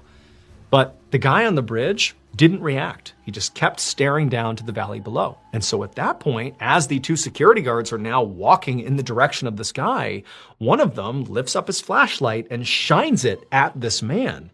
And when he does, the beam of light appears to just go through this man's body. Like, his body isn't solid, and the light just passed right through. And as soon as they did that, both Stephen and David just stopped, shocked at what they're seeing, aiming this light at this guy. And as they're doing this, the figure appeared to kind of turn and look at David and Stephen. And they were so unsettled and terrified by it that instead of protecting the construction site, they just turned and ran. And they went to the police. Now, after PC Ellis had been told this story, he did not believe in any way that what they had experienced was supernatural. He's thinking, okay, clearly, you saw some guy and, maybe he shouldn't have been there and maybe it was a trick of the light or something, or maybe that wasn't a person at all and you just thought it was. Like, who knows? But there has to be a logical, rational explanation here. And so, feeling kind of annoyed that he was called in to deal with this, Ellis looks at these two guys and he's like, look, this is not a police matter. Why don't you guys, if you're so shaken up by this, go talk to the church or something. Like, this is not something we can help you with. And at that, the two security guards just said, okay, and they got up and they left. And Ellis, truthfully, didn't think about this at all. It was like, okay, great, that's done. I don't got to deal with that. And he went on with his day. But later that day, Ellis got a call from his boss being like, hey, did you tell two security guards who came in here to go talk to the church about some ghosts they saw at a construction site or something? And at this, Ellis had to kind of explain what had happened and how he had sort of flippantly told them to, go see the church if they really thought they saw a ghost. But his boss was like, well, they took you literally, and they are currently at the local church, those two security guards right now, and they are refusing to leave unless the church helps them with this ghost situation. And so Ellis's boss told him that you just need to go to the church, get these two guys to calm down, and leave. Go do that right now. And so Ellis is like, I can't believe they took that seriously. Okay, fine. So he hops in his cruiser, he goes to the church, he finds these two guys who are still totally shaken up, and they're pleading with people to take them seriously. Somebody needs to go out there and see what's on the bridge, see what this could have been. And Ellis is like, guys, I will tonight go to the bridge, I will check it out, I'll see what's going on there if you leave the church and you don't come back. Like, leave these people alone. And at this, David and Stephen, they're totally relieved. They're like, oh, you will? Oh my gosh, great. We'll leave, thank you, like, let us know what you find. And they left the church. And so they left, and PC Ellis is like, okay, great, I guess tonight I'm gonna go looking for ghosts. And so that night, around midnight, PC Ellis and his partner drove over to the construction site. Specifically, they went to the bridge. They got on the road that actually went underneath this unfinished bridge, and they camped out on this lower road. Looking straight up in front of them was this bridge. They're basically just going to monitor this bridge because that's where the security guards claim to have seen this figure, this ghost. They're going to stake out this bridge, see what happens, call it good. Now, at first, nothing happened on this bridge. Ellis and his partner just sat there staring bored up at this bridge, waiting for, the time to pass by so they could leave. But at some point, Ellis noticed movement up on the bridge, and so did his partner. Now, they couldn't quite tell what it was, and they couldn't even see if it was still moving around anymore, but clearly something had moved on the bridge. And so for a couple of seconds, Ellis and his partner are just staring really intently up at the bridge, waiting to see something else happen, but, nothing else did. And so Ellis is like, well, I got to go up there and check because, maybe there is some guy who's trespassing on the construction site, and that's what the security guard saw. Like, I got to go up there and see because from down here, we really can't see too well. And so Ellis told his partner to just stay put in the car, that he, Ellis, would go up on the bridge and have a look around. And so Ellis, he got out of the car, all he had was a flashlight, and he began walking over to the bottom of this bridge. And there was actually a ladder he would have to climb up to the actual bridge, because remember, they're on the road below this bridge. And so Ellis, he gets to the ladder, he begins climbing up the ladder, and as he's going up, he's kind of staring up, almost expecting somebody to poke their head over, but, it's quiet, no one's looking over the edge. And eventually, Ellis gets to the top, and he climbs onto the bridge, and again, it's this unfinished bridge, there's no traffic up here, and he looks roughly in the direction of where he thought he saw movement when he was down in the car looking up here, which also happened to be roughly the area that there's some legitimacy to the story these guys had told, and he couldn't help but be kind of frightened for a second. But then Ellis raised his flashlight and shined it at this figure, and as soon as he did, he just laughed. Because all it was a plastic tarp wrapped around some construction equipment. That's what the security guards clearly had seen. And, when they shine their light, it's a clear plastic tarp here. The light could theoretically go through it. You can kind of see how they would think, oh my gosh, it's a ghost. And so Ellis is like, this is all this was. This was nothing. I knew it was nothing, and now I know it's nothing. And so after doing a cursory walk around the bridge to, make sure nobody was up there, and, he looked around, there wasn't anybody there.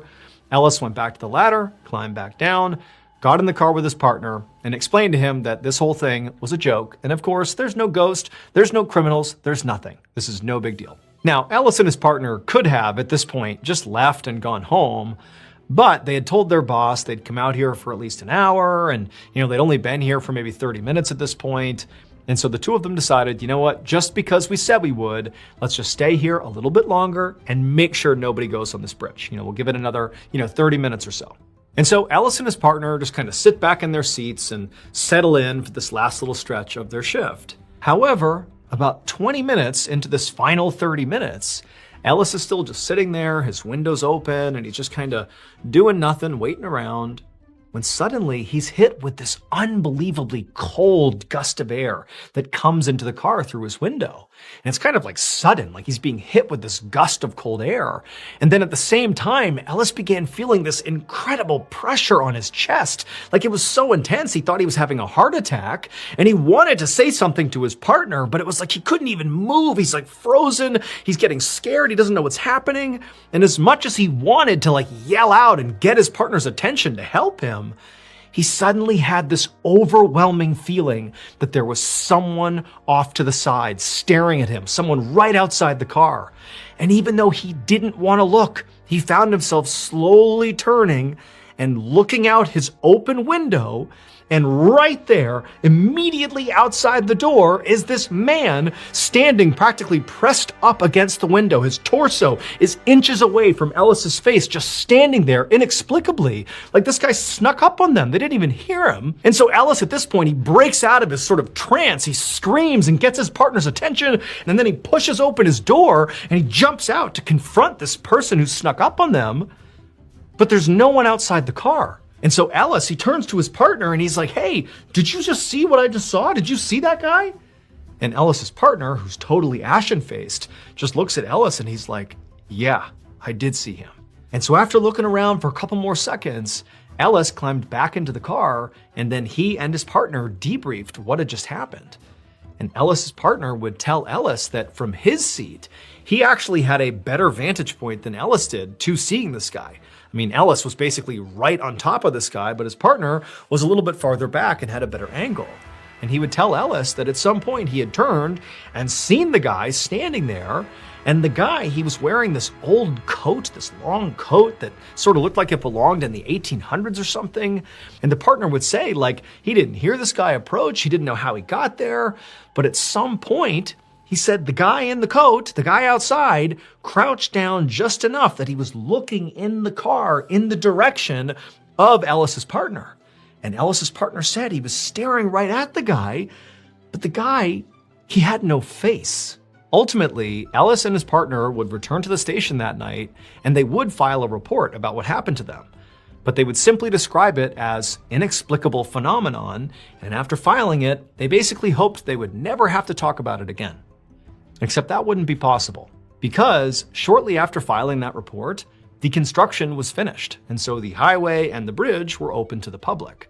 And pretty much right away, people started dying on that bridge. Like a crazy high number of people just inexplicably would get in these fatal accidents on the bridge. And this bridge was not like especially hazardous. It was a beautiful brand new bridge. I mean, there really should not have been this many accidents. But it was not just that so many people were dying on this bridge inexplicably. No. Also, in tandem with all the fatal accidents were all the independently reported sightings of this dark figure standing on the bridge that had no face. So the leading theory amongst people who believe what's happening at this bridge is basically paranormal is that the construction of this bridge and the highway disturbed a gravesite, and that has led to all the tragedy and death that has followed. But they've never actually been able to prove if there really was a gravesite where this bridge or the highway was built. The two security guards, Stephen Brooks and David Goldthorpe, both quit their jobs. As for Ellis and his partner, they've never changed their stories, and they also have never found a reasonable explanation for what they saw. On the night of January 3rd, 2008, a 21-year-old man named Part Engel had just poured himself a beer and sat down on the couch next to his girlfriend to watch some TV when he heard a knock at the front door of his apartment in Pottstown, Pennsylvania.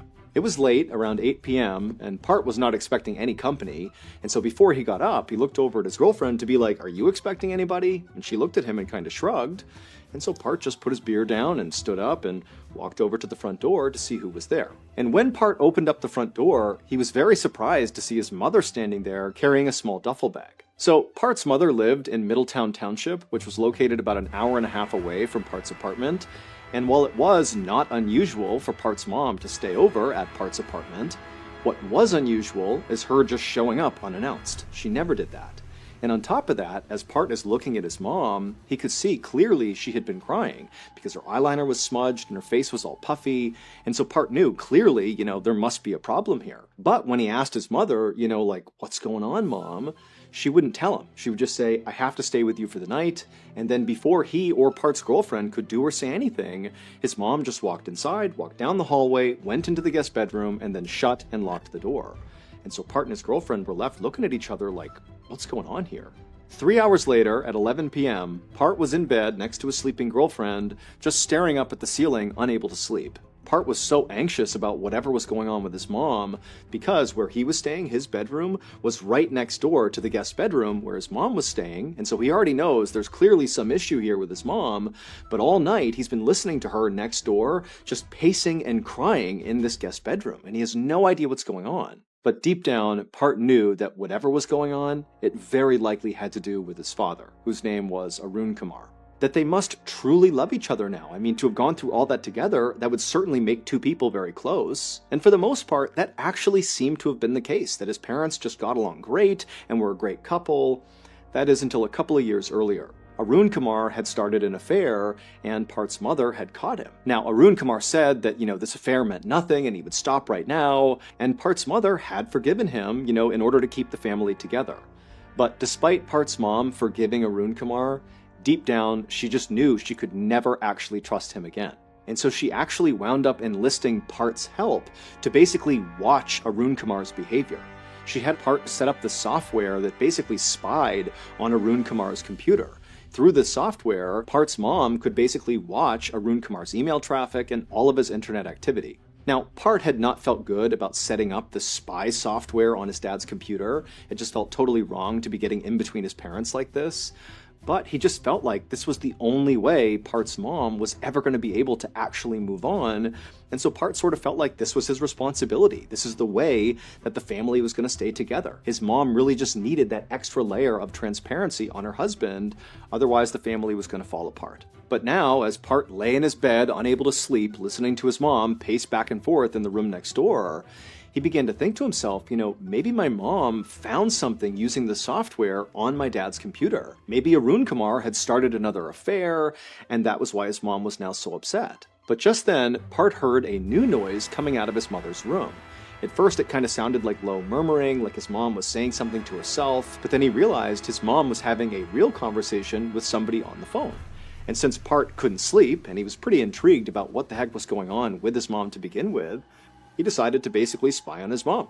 So he very quietly got out of his bed and he walked around to the wall that lined up against his mother's room, and he put his ear to the wall and he began to listen. And what he heard was far worse than anything he could have imagined.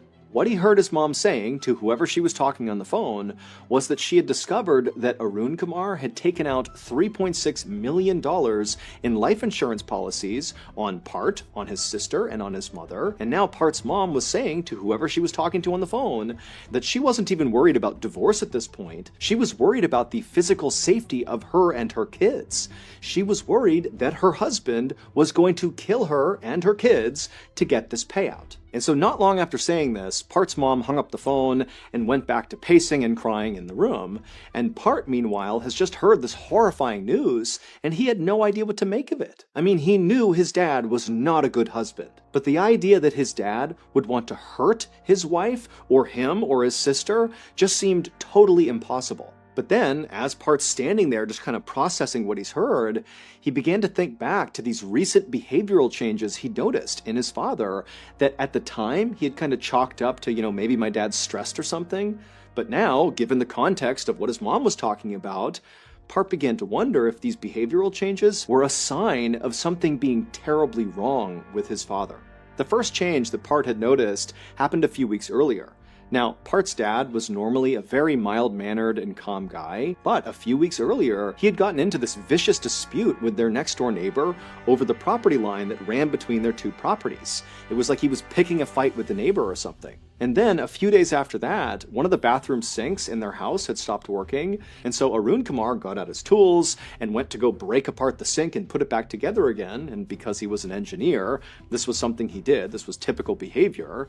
But after breaking apart the sink, basically ripping it all apart and having all the parts on the ground, Part's dad didn't put it back together. He just left all the tools and all the parts just scattered across the bathroom floor. And considering that Arun Kumar was typically incredibly meticulous and organized, and he's this brilliant engineer, to Part, seeing his dad leave this sloppy mess and this unfinished sink, it felt totally off. And so standing there in his bedroom, totally horrified about everything he's heard, and, now kind of second-guessing everything he knew about his dad, who suddenly seemed like this combative, kind of disorganized guy, Part suddenly felt like, I have to learn more here. I have to figure out if my dad really is a threat. So Part quietly left his bedroom and made his way to the kitchen where his laptop was, and he loaded up that software that spied on his dad's computer. And as he began logging into this program, Part was thinking, maybe I'm going to find something that will show that my mom is clearly just overreacting and misinterpreting what she's seeing, that, my dad is not, out to kill us for some insurance payout.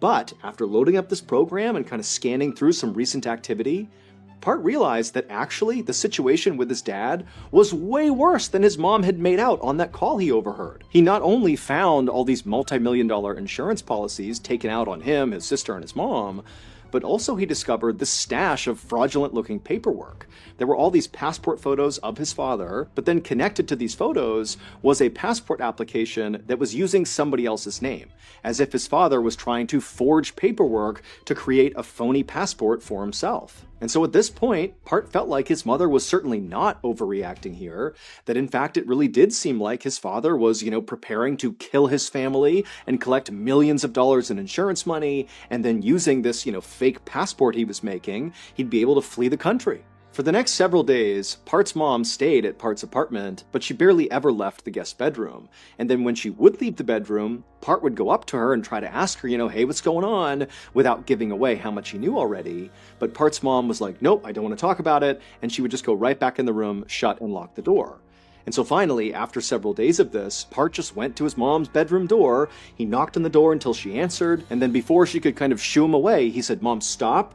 I know what's going on. I read the emails, and we have to figure out what we're going to do because our lives literally depend on it. I agree with you. It looks like Dad is going to kill us and then flee the country.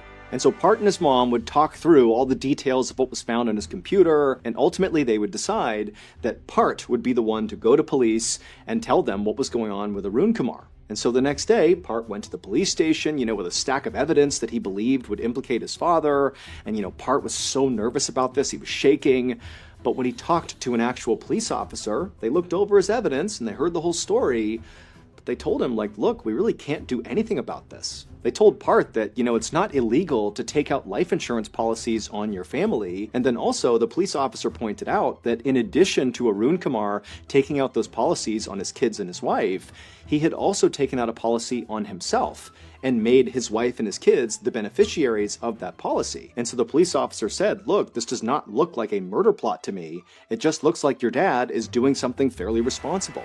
And then as for the passport application paperwork where his dad had used a phony name, the police officer said, look, he has not filed this paperwork, and so it's not illegal what he's doing. Anybody can get some paperwork out and fill it in with whatever they want. It becomes illegal if they attempt to actually pass it off and submit the paperwork, and as far as we know, he hasn't done that. So that's weird, but it's not illegal. And so Part had to leave the police station, and he went back to the apartment, and he told his mom what happened, and ultimately they decided that all they could do now was just wait and continue to watch that software that monitored Arun Kumar's computer, and just hope Arun Kumar would do something that was incriminating that they could then bring to the police and say, see, he's trying to kill us, and collect a payout and flee the country.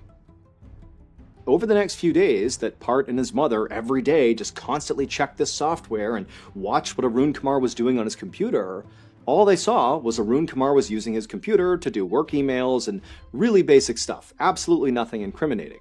And in fact, over these few days, Arun Kumar would actually call Part's mom to ask her when she was coming back home again, and she would tell him that basically she was going to stay at Part's place indefinitely, and Arun Kumar did not seem upset or annoyed by this at all. If anything, it just seemed like he was really distracted and wasn't actually listening to Part's mom as she was speaking. And while this did seem kind of suspicious to Part and his mom, that basically Arun Kumar didn't care that his wife wasn't coming home anytime soon, it still wasn't incriminating. And so, Part and his mom decided to just continue looking deeper and deeper into Arun Kumar's computer to see if there was anything that could begin to explain what was really going on here. And sure enough, Part dug deeper and deeper into Arun Kumar's computer, and he did discover something.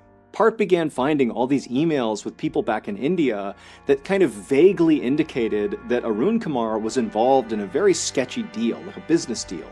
Now, again, the emails were incredibly vague, but what was clear in these back and forths in these emails was that it seemed like Arun Kumar had gotten wrapped up with some really shady people, and they were having these really nasty exchanges in these emails about this, deal that Arun Kumar seemed to be involved in. And so Part began to wonder if maybe he and his mom had this all backwards, that he, his mom, and his sister were not the ones actually in danger here, that in fact it was Arun Kumar who was in danger. Maybe because this deal, went south, and these people that he was doing this deal with, maybe they were mad at him, and so perhaps all these life insurance policies and this new fake identity were some sort of move by Arun Kumar to kind of flee the danger he was in. And so obviously, if this was true, this was still a horrible situation for their whole family, but it was markedly better than what Part and his mom had been operating on before, which was, that Arun Kumar was going to kill his whole family. And so pretty quickly, as a result of kind of thinking about this in a new way, Part's mother started feeling a lot better about the whole situation and actually left Part's apartment and went back to the house to go live with Arun Kumar. And Part himself began to think that, maybe this is not as big of a deal as we thought it was. I'm sure my dad will figure out whatever he needs to figure out here to get out of whatever mess he's in. And over the coming days, Part checked in with his mom every single day because now she's living with Arun Kumar, and she said everything was fine. And Part, he continued to check his dad's computer activity, and nothing else really popped up. It was still just the same stuff they had originally found. And so it just kind of seemed like, maybe this really is not as big of a deal as we thought it was. But on the morning of January 20th, 2008, so about 2.5 weeks after Part's mom showed up at his apartment, everything changed. On that morning, Part logged into his computer to check on his dad's computer using that software, because he was still checking it every single day, and the first thing he saw was his dad had sent this email to this woman who Part didn't know, and this woman was tracked, and the fact that we're not going to be at the funeral, is this my dad thinking he's going to enact this murder plot soon? Part didn't know, but he felt like he and his mom and his sister were running out of time, and he needed to act right now. And so Part got off his computer, he called his mom, and they made a plan. That evening, at around 9:15 p.m., Part got in his car and began driving towards his parents' house to go confront his dad. This was the plan he and his mom had come up with. Basically, his mom would stay at Part's apartment, and Part would go and tell his dad, we know about what you're doing, and you gotta stop. And even though Part was totally jacked up on adrenaline as he drove towards the house, he felt like he really had the upper hand going into whatever this confrontation was going to be. Because, number one, Part was showing up totally unannounced at night to his dad's place. I mean, his dad's going to be caught off guard when he sees him. And also, Part knew he was much physically bigger than his father. Part was over 6 feet tall and over 200 pounds, and so he had the physical angle as well. And so Part really felt confident driving towards the house that he was going to come out the victor in whatever ensued. At around 10:45 p.m., Part finally arrived in front of his parents' house. He parked the car, he got out, he walked up the front steps, and he knocked on the front door. And a couple of seconds later, Arun Kumar came to the door, he opened it up, and he's totally confused to see his son standing there. And then before Arun Kumar could do anything, Part, in his deepest and most authoritative voice, looked at his dad and said, "We need to talk." And then he intentionally bumped into his dad with his shoulder as he walked into the house. And so his dad is like standing at the front door, not really sure what's going on. And Part, after taking a few steps in, he abruptly turns around. And so now he's looking back at his dad. And he takes a step forward and gets right in his dad's face and says, I know what you're up to. I know what you've done. And you have a simple choice to make. You can either stop what you're doing and become the family man you're supposed to be, faithful to mom, or I'm going to go to the police and tell them what you're up to, and you're going to go to jail. Either way, whatever you're doing stops right now.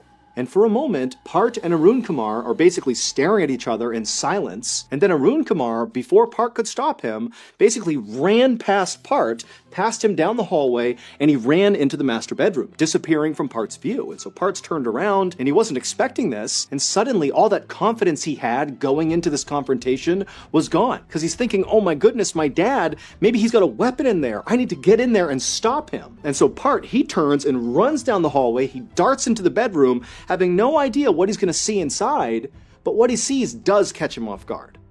Arun Kumar is just sitting on the bed, doing nothing. He's just staring what looks like at the wall, and Part just stops in the doorway, looks at his dad, and then realizes his dad's not just absently staring at the wall, he's staring into the open bathroom. And in the open bathroom, on the ground, are all those tools left over from where his dad had been working on the sink and then never finished.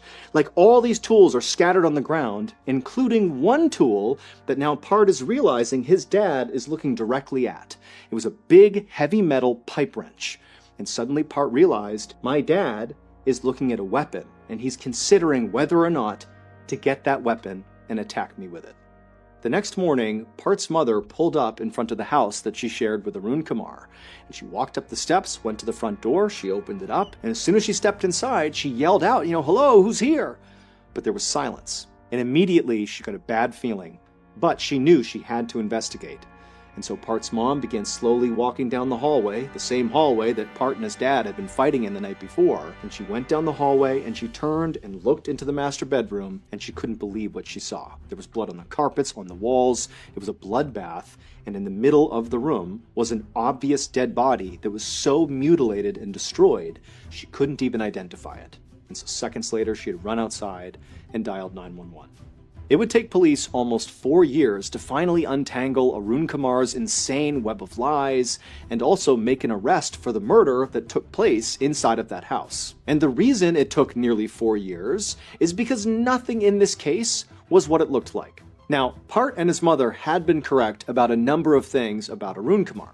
For example, Arun Kumar was having another affair, he had taken out life insurance policies on his whole family, and he was looking to obtain a fake identity. They were also right that Arun Kumar had become embroiled in a very shady deal back in India, but the specifics of that deal were not what Part and Part's mom thought it was. And when Arun Kumar announced in that message that, his father had died and he'd be traveling to India all alone, that his wife and his kids weren't coming, they weren't invited, well, Part and his mom had been correct, that this was a cover, this was an excuse for Arun Kumar to put his big plan into action. And Arun Kumar's big plan did involve murder, and so Part and his mom were right about that aspect of his plan. However, Arun Kumar's target for this murder was not who Part and his mom thought it was. They were not the target. Arun Kumar was going to murder himself. Or more specifically, he was going to pretend to kill himself. That was actually the shady deal he was involved in back in India. He was working with people who could help him fake his own death. And so what he was going to do is go to India, fake his death, and then once he was dead on paper, that would trigger an insurance payout of his own life insurance policy, and that money would go to his wife and his kids, and then Arun Kumar would disappear using his fake identity he would have, along with his mistress, the woman he was having an affair with. That was the person he had sent that email to talking about the big payout. But Part and Part's mom did not know this last critical piece of Arun Kumar's plan. They really believed they were the target of this big plot, that they were going to get killed. And so that's why they felt like they had to act first. So on January 20th, 2008, Part and his mother worked out an alibi for themselves. What they were going to tell people is that at around 8 p.m., Part went and picked up his mother from the house that she shared with Arun Kumar, and the two of them just went back to Part's apartment, and that was it. But in reality, Part never went over and picked his mom up and brought her back to the apartment. Instead, she was at the house with Arun Kumar when Part showed up at 10:45 p.m. to confront Arun Kumar. So it was him and his mom at the house as Part is demanding Arun Kumar come clean and stop what he's doing. And then at some point during this heated argument in the hallway, Arun Kumar turned and ran into the bedroom, and Part chased after him. And Part, he sees Arun Kumar sitting on the edge of the bed, and he thinks his dad is looking at the pipe wrench on the floor in the bathroom. And Part thinks, my dad is about to get that wrench and attack me with it. And so Part just acted first, and he ran and grabbed that wrench, and he beat his father to death with it. And then after leaving his father's unrecognizable, mutilated body just lumped in the middle of the bedroom floor, blood all over the walls, he and his mother just left the house and went back to Part's apartment. And then the next day,